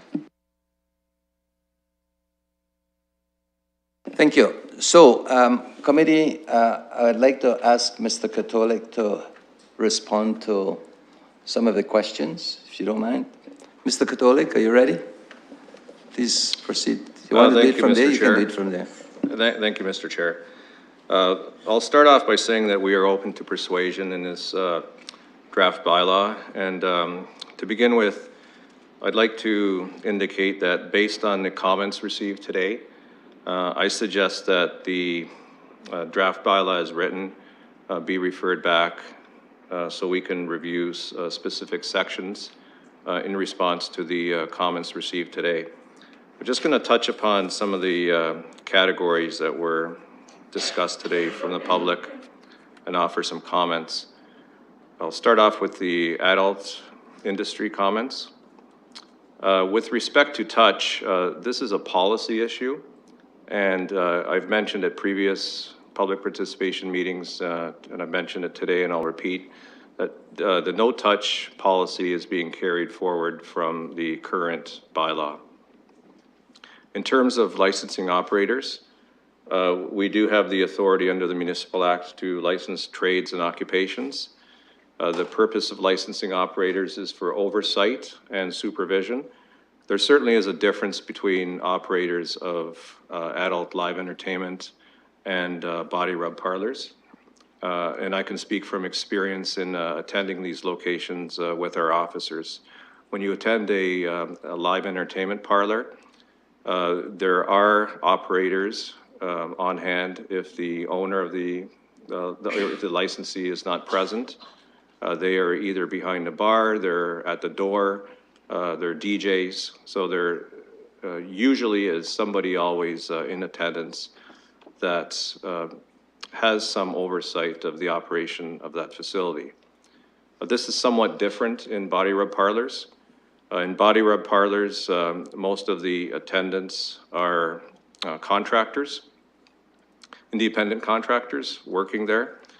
From experience, I've walked into a body rub parlor where there was nobody in charge. I walked in with an officer to do a random inspection. 3 girls sitting there on a leather couch in negligees, absolutely nobody in charge. In meeting with the industry, and I'm speaking specifically about the body rub parlor industry, there is not consistency in their opinions on operators. In fact, some of the licensees support having full-time operators at their locations while the location is open. The industry has suggested panic buttons in body rub parlors, and in fact, we have put that as a regulation within our civic administration license manager regulations, which are currently on the web, as a panic alarm system capable of being activated in each service room. We've been advised that in some locations, they do have operational panic buttons currently in place. In terms of regulations of signage, records, etc., those regulations are delegated to the license manager and are currently on the web.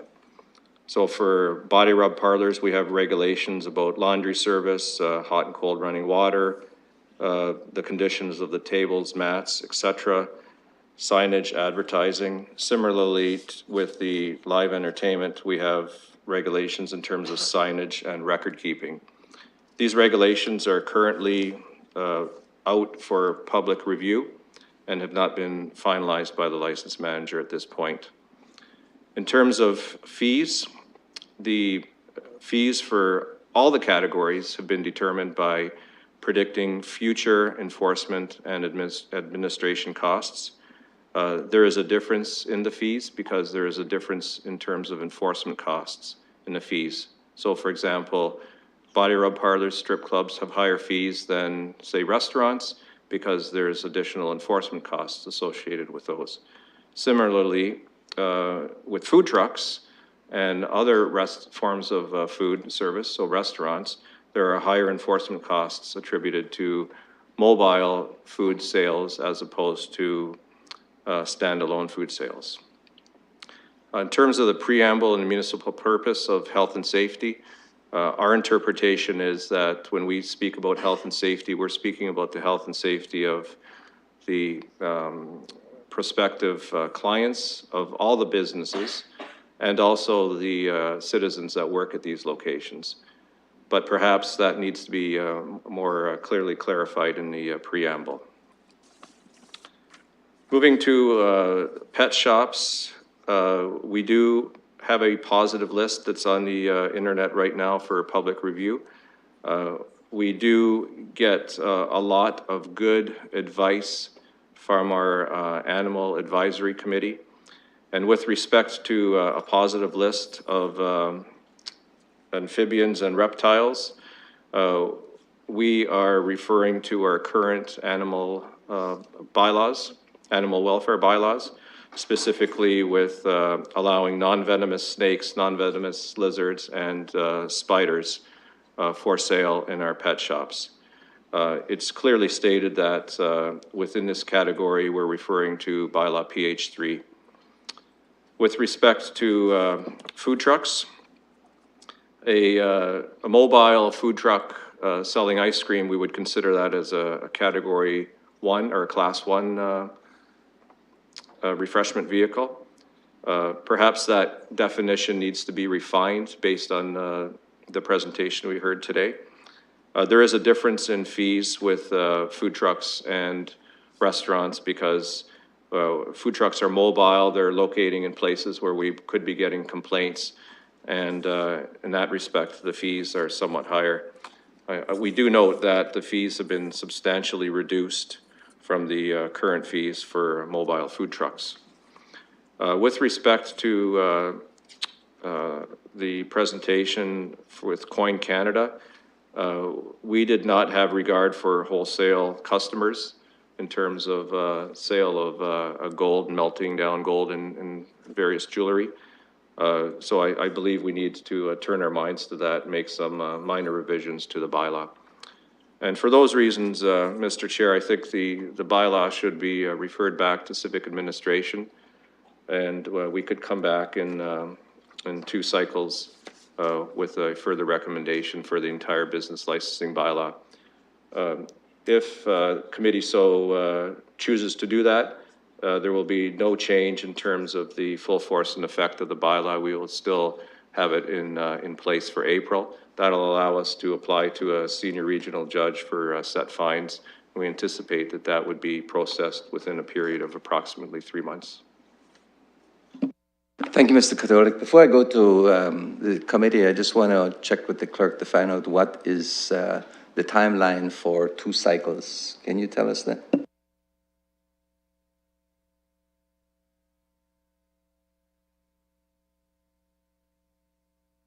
Through the chair, there's 1 meeting scheduled for November 7th for this committee, and 2 if required meetings, which are scheduled for October 23rd and November 20th.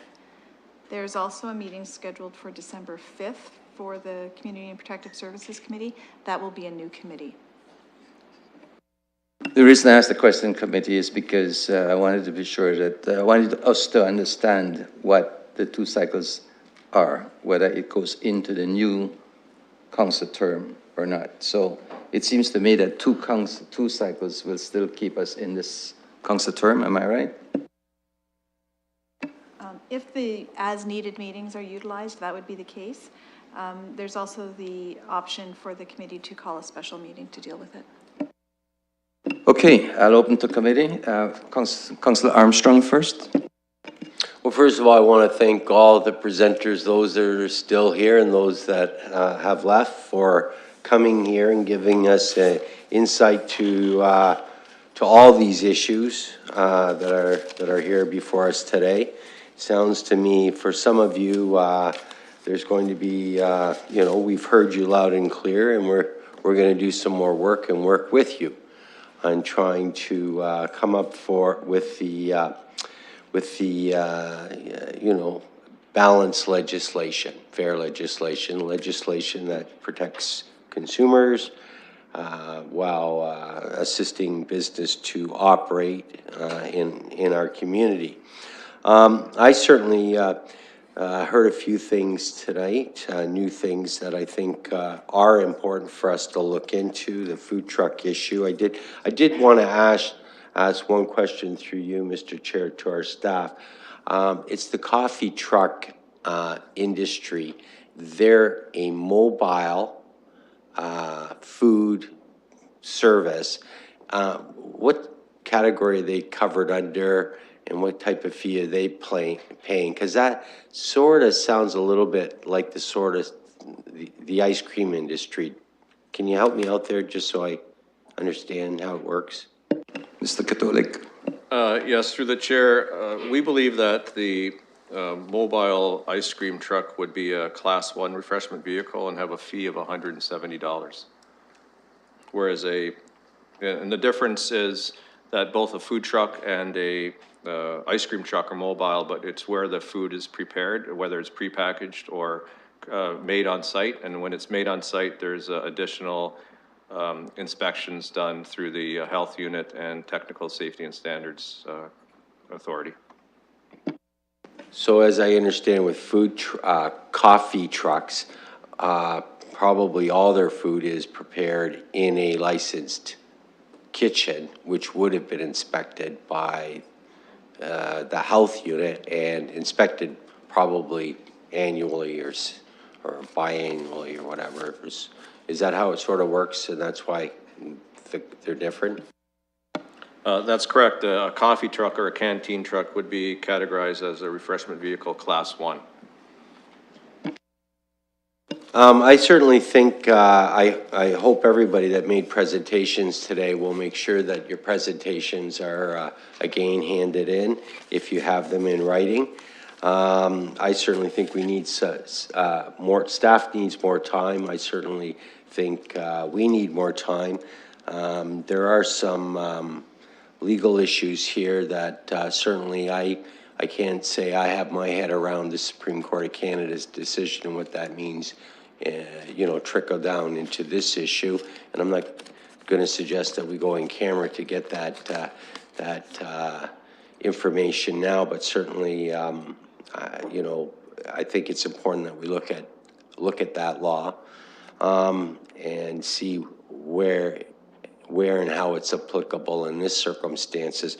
Most of these categories I have no problem with. I think our staff has already done an excellent job.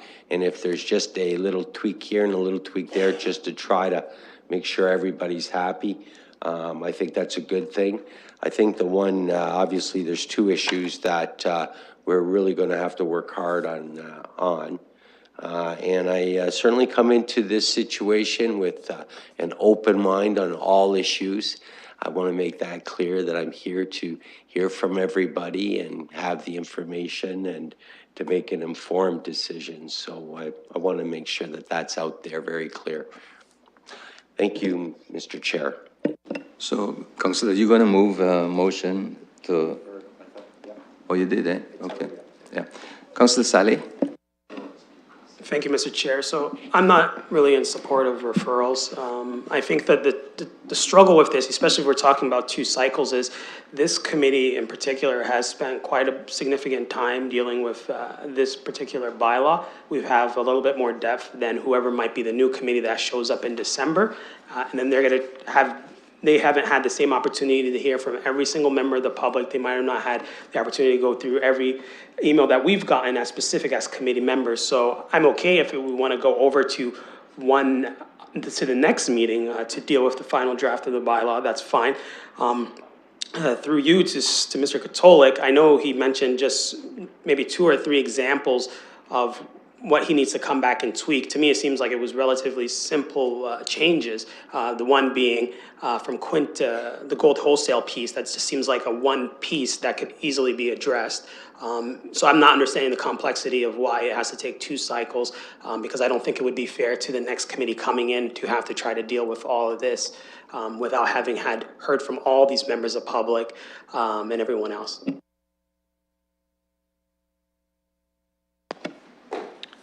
Through the chair, I would say that the issue with secondhand stores and the wholesale customer issue is not as complex as the schedules dealing with adult live and body rub parlors. The preference would be to come back in 2 cycles, but if that can't be done, I would suggest a separate meeting so that we can meet the final council meeting at which this committee would report to. We don't believe that an additional PPM would be required in that regard. And perhaps we can have a discussion with the clerks to see what date would be available at this time. Well, we'll wait to see if a motion comes up for those dates. Ms. Mott, you had something to say? Okay. Councillor Sally, you finished? No, I'm not. I'm going to be a little bit more longer. And through you, I guess I'll ask that question that Mr. Katolik was asking to the clerks. When would be the next date that we could potentially get this item on? Because my preference is not to push it back 2 cycles.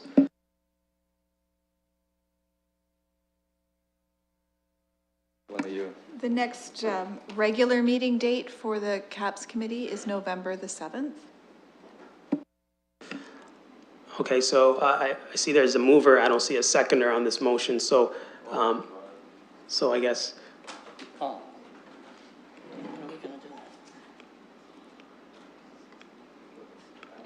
Well, the motion is still being discussed. The motion is just placed here. You can't just say that the motion won't have a seconder. We're waiting for you to finish. Sure, no, I was just articulating what I saw, which is fact, this is that there wasn't a seconder, but sure. My question is because I'm trying to get us to a point of a decision maker with that one piece, so we don't spend too much time on that. So as far as whether we're referring it back, my saying is that my preference is to deal with this sooner, because if we just pass this off to the next bunch, they're gonna have to start from essentially beginning, and they're not gonna have the same depth of experience and exposure that we've had.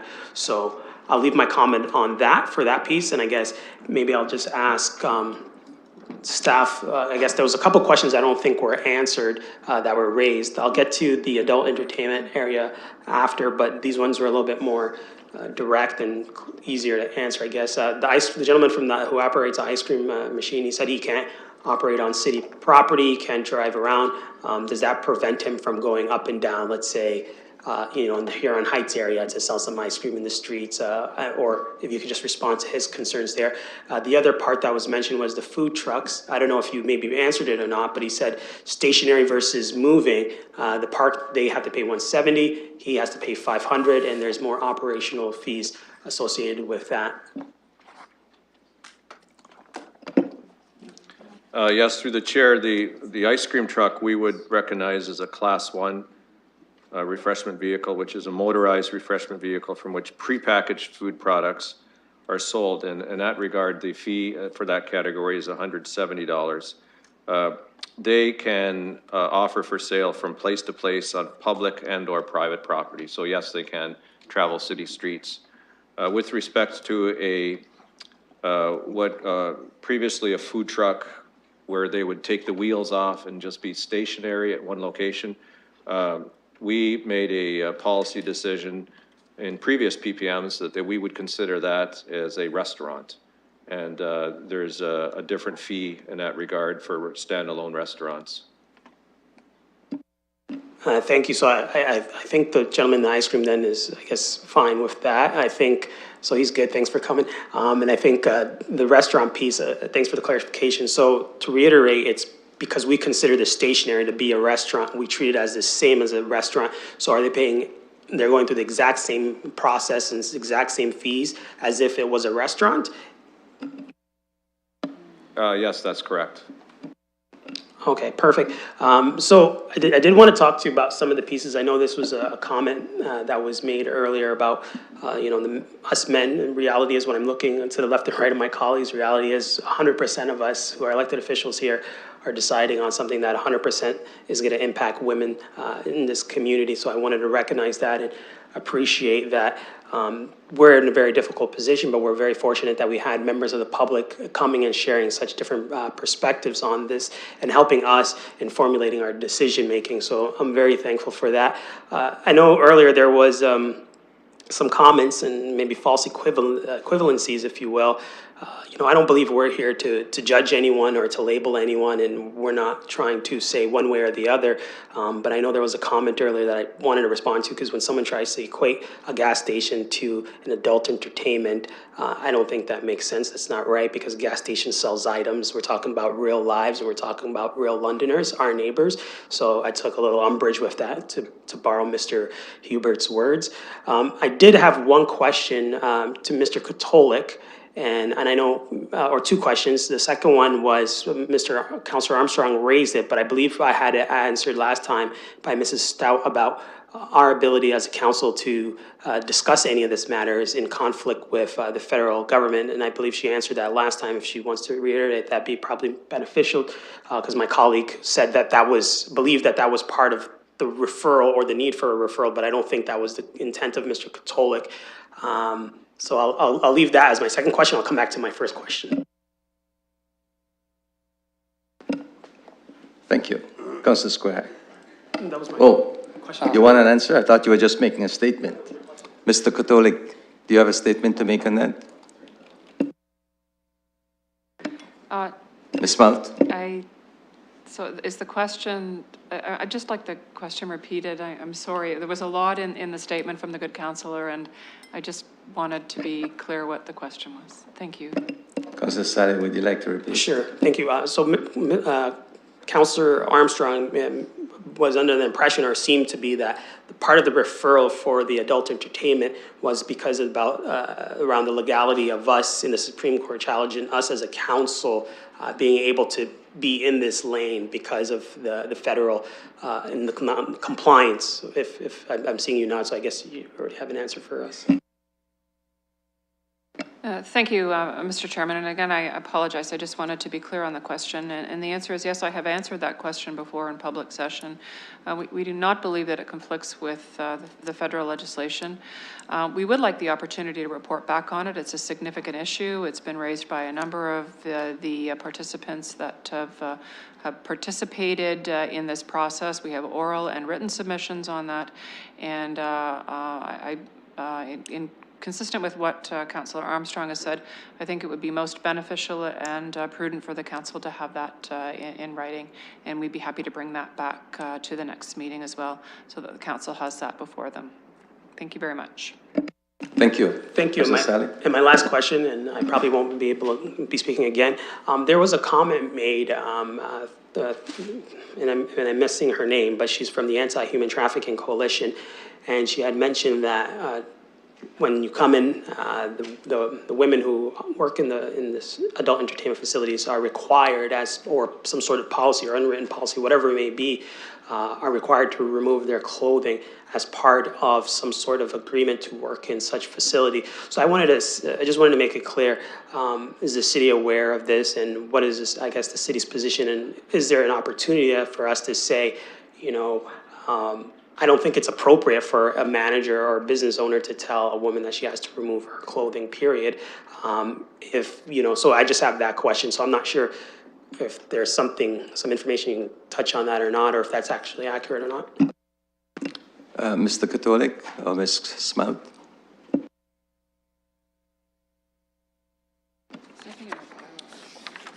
Through the chair,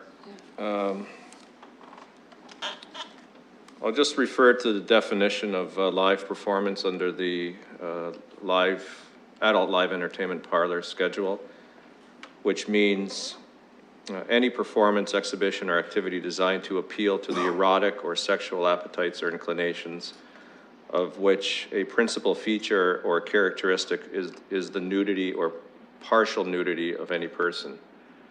And I don't believe it is within our jurisdiction to make a determination whether a live performance has partial nudity or full nudity in that regard. Okay, so my follow-up question to that is, so it wouldn't be our position to say to to a person who operates this facility, you can't tell a woman that happens to work in this facility as part of employment at this facility that she has to, because it sounds like she has to pay to work in this place, and then she is required to remove her clothing. Through the chair, I believe that is more contractual between the licensee and the independent contractor in their discussions on what and how services are going to be provided. I don't believe it is within our jurisdiction to make that determination whether it's full nudity or partial nudity. Thank you. Councilor Squire. Thank you very much, Mr. Chair. I think you can always tell when a committee does too much talking when people start leaving as we're finishing. And I think, once again, we've talked this issue to death.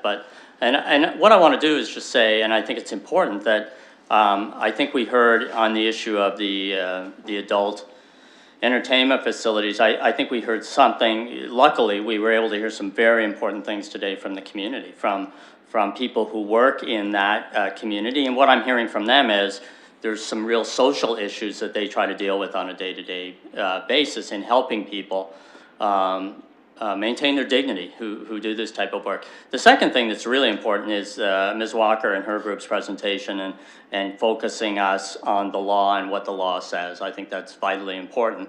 And I think it's important to say that I'm having all kinds of difficulty understanding how we could possibly remove this non-touching prohibition and still try to maintain that we're not sort of allowing people to operate areas where prostitution is taking place.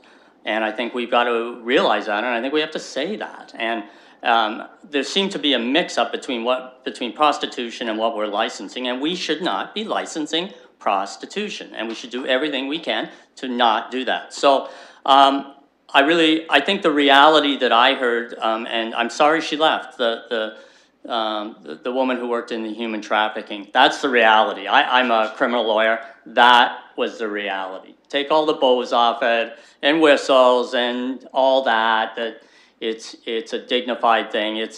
That's the reality, what she was talking about, and please don't forget that.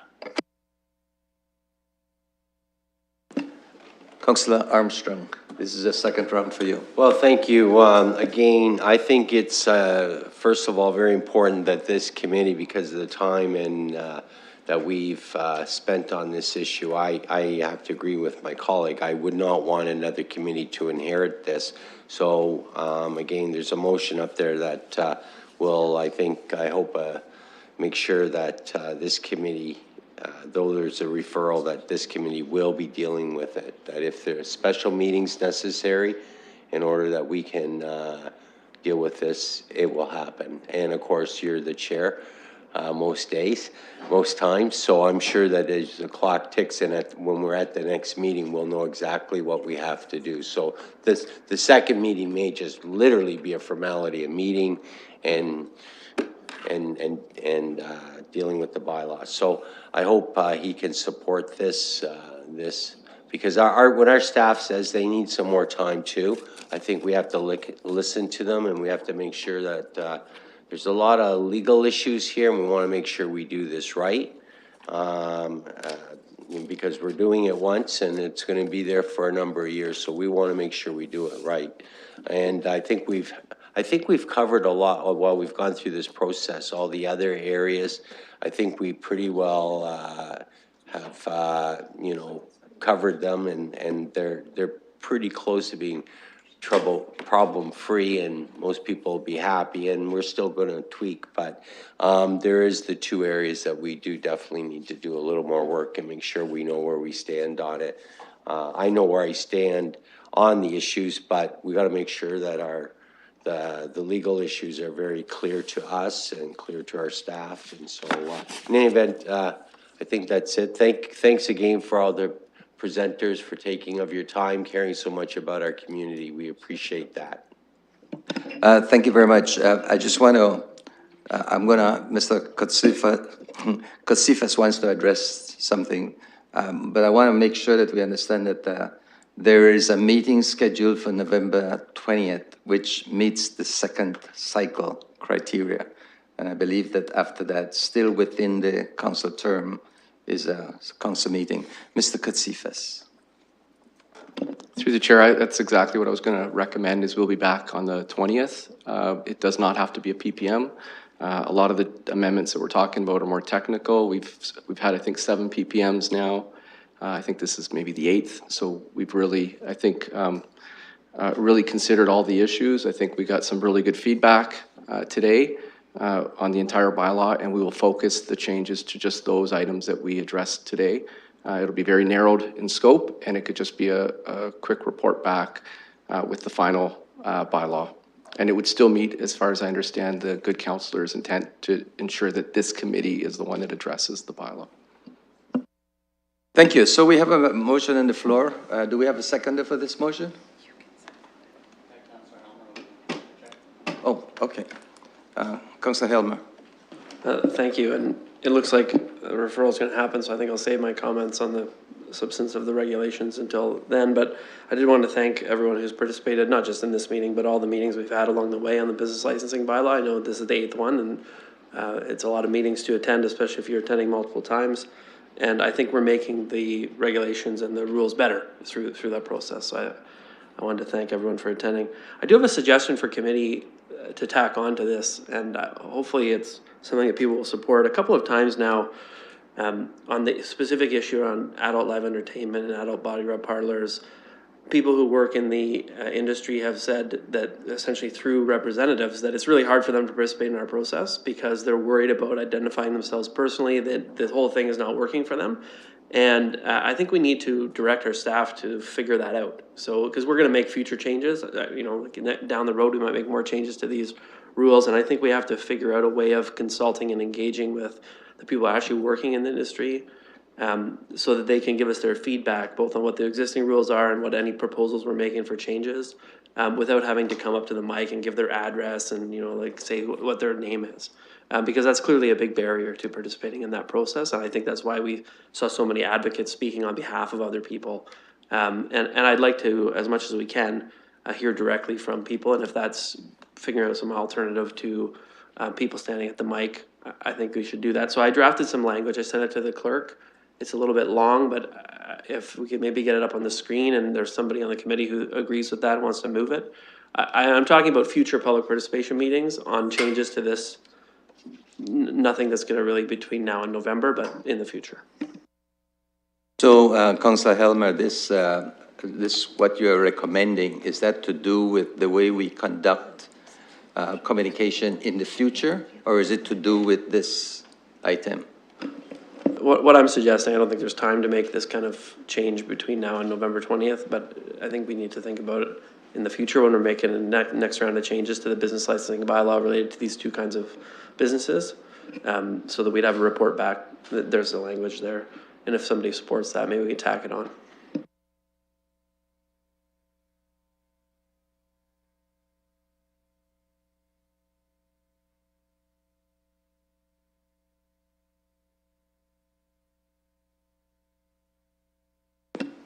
Councillor Helmer, this is over and above the motion, right? So would you like this to be an extra motion? Because I think that it's diffused the motion that we have with respect to the referral. So I was suggesting it in addition to the referral, not to replace that. Yeah. I'm suggesting it as an additional thing that we could direct staff, not to replace the referral. So the referral already had a mover and a seconder. I'm just suggesting that as an addition. Councillor Armstrong, what?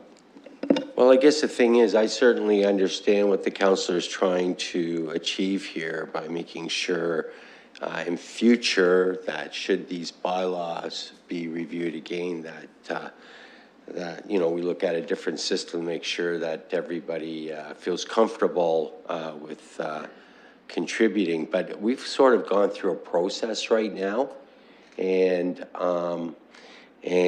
I feel that our process has been consistent, public participation meetings and discussion and everything. And I know that there's people out there, if they have something to say and they don't feel comfortable coming here and saying it, they can certainly contact their counselor. I've had that happen. And in confidentiality, relay anything they want to say to us, and we can again feel free to say that here. I just don't want to muddy the waters by suggesting at this late date that there's a different process that could or should have taken place. I don't know how our legal department might comment on it, but we've got a referral. They're going to come back. We're going to deal with the issue, and then if necessary, a following meeting. And so I'd have to ask our legal staff, by introducing this issue of maybe the process should have been different, whether that could cause an issue. I'm just suggesting, I don't know, through you to our legal department. Can you? Well, hold on, before we go there, we had a motion on this floor that was I had a motion first and seconded, and all of a sudden this is here. This is a different motion than the one was there. I don't mind dealing with this motion, but where is the original motion? We've got to deal with that. If we want to add this as a separate motion, that's fine. But we have a motion which is totally separate from this. This could be an additional motion from my perspective. So we need to deal with that original motion and then deal with this. Mr. Katsifas, you had something to say? Well, I was going to defer to the clerk, but basically, yes, if you should deal with the original motion. The second, this additional motion, I'm the way I was understanding it to be on future amendments to the, specifically to the adult entertainment provisions in the bylaw, that we would take a different approach in terms of our consultation process, and we would be happy to do that. But that would be for future amendments, if I understood that correctly, as we come back for this category. So that's pretty much what I was saying. With all due respect, Councillor, I don't have a problem with this motion, but to me, this is separate from the motion that was there, the deferral motion. So I as a chair, I'd like to finish up with that first motion and then we'll move your motion and then we'll vote on it. The committee? Councillor Sally? Sure, so I'm fine with whatever way you want to do it, and that's fine. I was just going to speak to, I guess I'll just speak to the referral. My preference still remains is as long as staff understand that my intent when I am the chair is to make sure that it's a meeting that is before the end of our cycle, but I don't think the November 20th meeting will be suitable because it's scheduled for noon and there's a planning meeting at 4, and based on the significant number of people from the business sector who probably may want to sit here, for us to have a final decision at noon would probably not sit well with a lot of those people. So my preference would be to try to schedule something, whether I need to call a special meeting, but I just wanted to make that clear from the get-go, that so it's not specific to the November 20th date on the motion.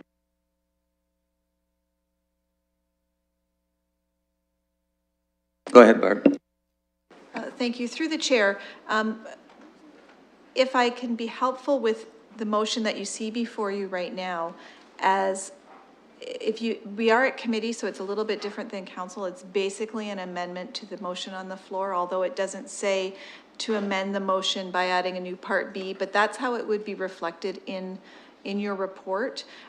There's certainly nothing precluding you from removing this motion, dealing with the referral, and then dealing with this separately, but in your report, it will all be part of one recommendation going through to council.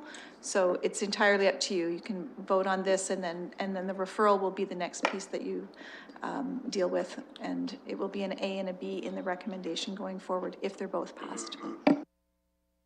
Okay, so long as it's going to be an A and a B, because I need to make sure that we get these two things understandable by the rest of council. Ms. Smout, you had something to say? I just don't want to drag this on. Thank you, Mr. Chairman, and I'm not weighing in on whether it should be an A and a B, but I just, from a standalone basis, perhaps there could be some consideration by someone as to whether or not the motion ought to reflect that this direction is for future meetings, not in relation to this draft bylaw that is currently before you. Otherwise, I think it could be read to indicate that you want a consultation process to come back for the next meeting, which Mr. Katolik will not be able to do.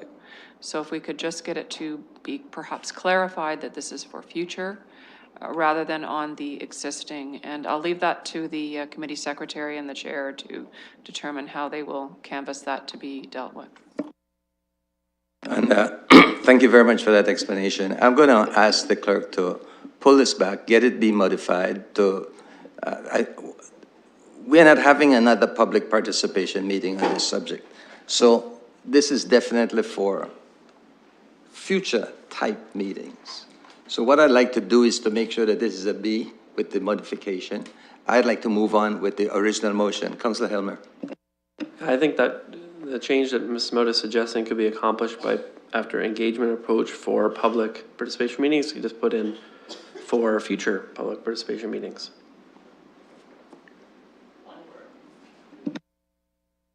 And I'm sorry I didn't put it in the first place.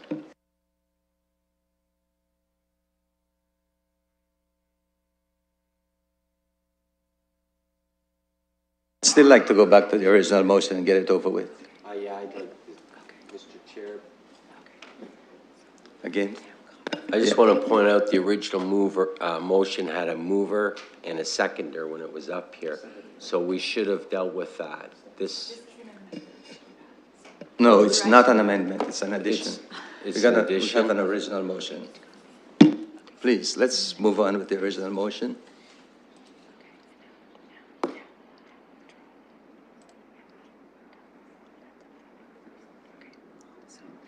Can you, yeah, okay. So we have a motion, we'll come back to that other motion as a second part to this, but this is the original motion. Anything else on this? Any other discussion to the committee? Yes? I just note that it still says within 2 cycles, so I just want to make sure that my intent was November, before November, right? Is that what that would do? Yeah, it says within 2 cycles, so can we just leave it for the clerk to work that out and get back to us? I understand, Mr. Chair, but if I vote on something and that becomes a decided matter, then I'll have a hard time trying to change that, so that's why I wanted to make definitive. Okay, it does say within 2 cycles. So. Okay, okay. So, we're gonna call the vote? Okay. Let's vote.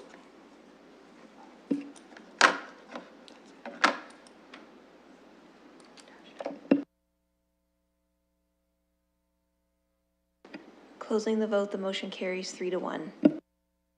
Okay, so we have a proposed motion. I believe we had a mover for that. Can we bring that forward, please?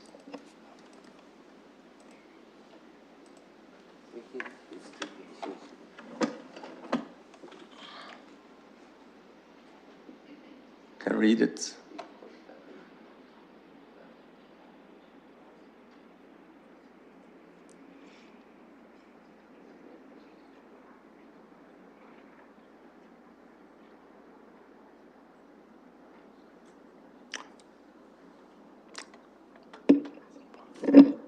Just read this carefully because this is calling for a public participation meeting for this bylaw.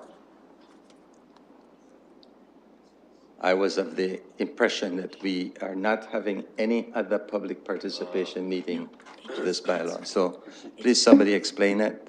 Clerk?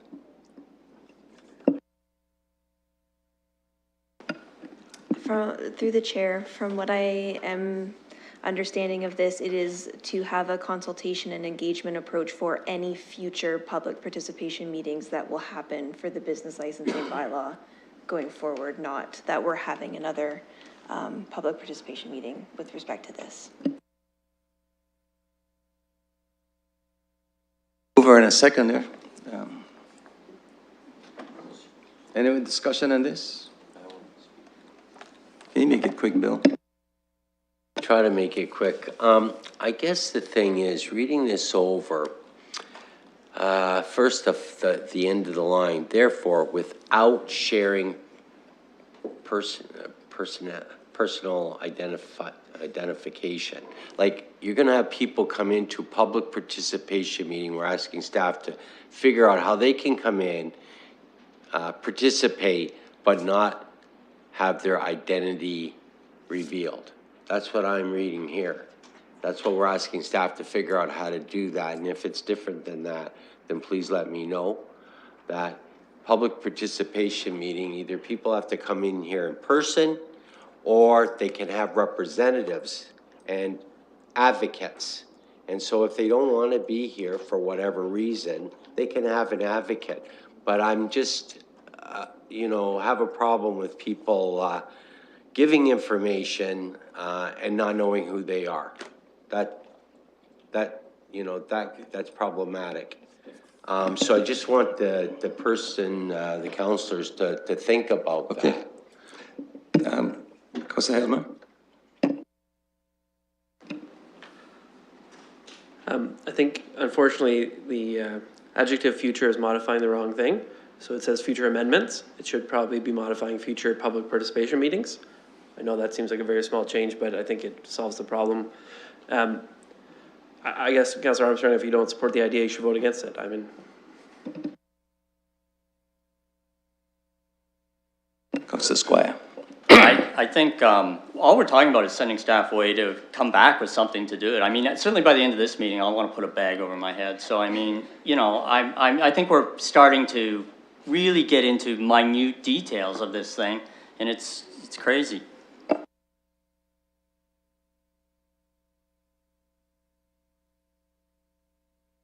I just want to draw attention to the public that we have voted on the bylaw. It's been referred. And just, I don't know how long this is going to take. I hope we don't continue with this, but I wanted to thank you. I just wanted to thank you all for the presentations you made and for coming here this evening, spending your time and so on. So, thanks. Okay, right.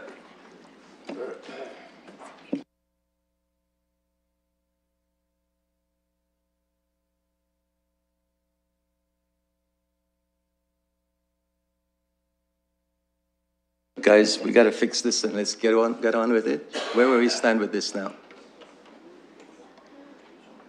He's going to lose. So we have a motion. I'm going to read it out just so that we know, because we don't have a mover. Well, okay, we have a mover. We don't have a seconder. I'd like to get on with this. Okay. So we have a mover and we have a seconder.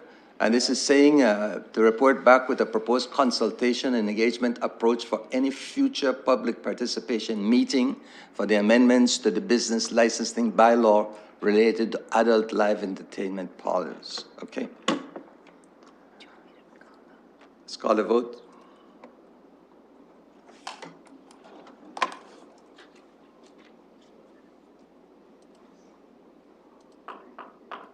Closing the vote, the motion carries 3-1.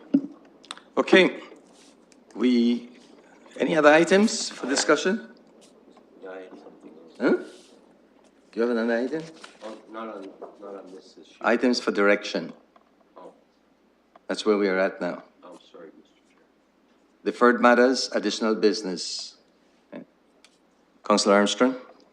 Sorry to bring this up, Mr. Chair, because I know it's been a tough meeting. Short, but tough. I did want to raise this through you to staff, and what has come to my attention is that there's an issue in the community with coyotes. And I think we've all heard about that, but I actually have reports now, coyotes in a park in East London, Kiwanis Park. And I'm very concerned because while I'm not an expert on animals, apparently this particular breed of coyote that we're seeing in our community is extremely dangerous and aggressive. Quite often they run in packs. I'm bringing this up at the committee because I'm not really sure whether it's the Ministry of Natural Resources, London Police, by law enforcement, who's dealing with this particular problem, and are they all looking and working on it? If not, I think that who's ever is supposed to sort of involve themselves in this issue, that we move on this as quickly as possible, because the last thing I want to hear is,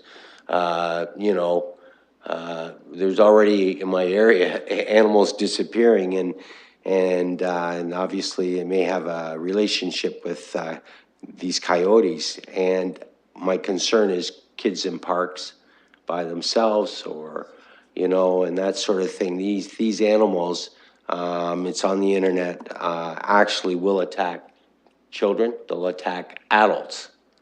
And they're very aggressive. Councilor Armstrong, what's your question? So I want to ask, what is staff doing to warn the public that there is an inherent danger in some of our parks? I need the public. Through the chair, this isn't the first we've had of this type of complaint. Maybe it's the first in this specific park. So we deal with M&R, London Police, Parks, Upper Thames. We sign the parks. I know specifically parks in Oakridge area that have signs about, beware coyotes are in this area. We work with the police. So if I can just get specifics from the park location, I'll send out an email to partner agencies.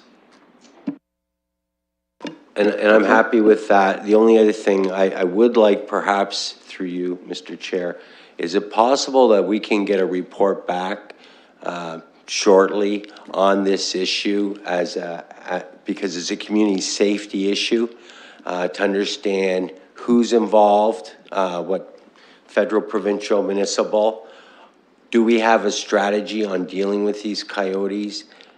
Or if we don't, what should we be doing, other than just putting up signage? Because signage is good, but the fact is, the danger is still there. So I really like to see us look at this as soon as Councillor, possible. Mr. Katolik, is that possible? Through the chair, I know that we're not the lead in this area. It's through Andrew McPherson's area. I know there is a strategy. So rather than a report back, I'll contact Andrew tonight, and we'll put an action plan in place to deal with this specific park. And on the sidebar, I believe we've already reported back on this previously. Councillor Squire. I had reports of coyotes in the Medway Creek area. I didn't need a report. I just phoned Andrew McPherson and his department, and they got back to me. And contrary to what's being said, I was told that coyotes are very timid around humans. I've never heard this said that they have attacked kids. And I was told that we can't shoot them, we can't do anything like that, and they are quite timid. So I just want to be really careful about being alarmist here and starting to say, you know, coyotes are somehow likely to attack something. I think we really need to be careful, but that's what I learned. And since then, I've had people saying they saw coyotes, but I've never heard anybody talk about a coyote attack. Mr. Katsifas. Just to add to the, there is information package on the web, and it's produced by the Upper Thames River Conservation Authority in conjunction with the City of London, and it's a full 2-page kind of Q&A and fact sheet on coyotes and living with coyotes and how we deal with them. And I do know there was it's entitled The Urban Coyote, and there was also a report back, I believe it was last year, on the wildlife strategy done through both engineering and I think planning at the time, which I think addressed some of these issues, but I'd be more than happy to send this to the good councillor if that would be helpful. So would you send it on to the council, please? Okay. Okay. Move for adjournment? Oh, all right. Councillor. Sorry, I thought there was a communication, I'm not sure if I'm looking at the agenda right, but I thought there was something from Councillor Van Holst. I'm not sure, I may be mistaken.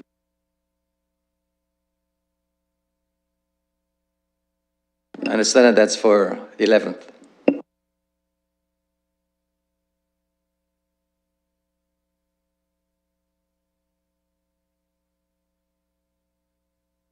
Okay.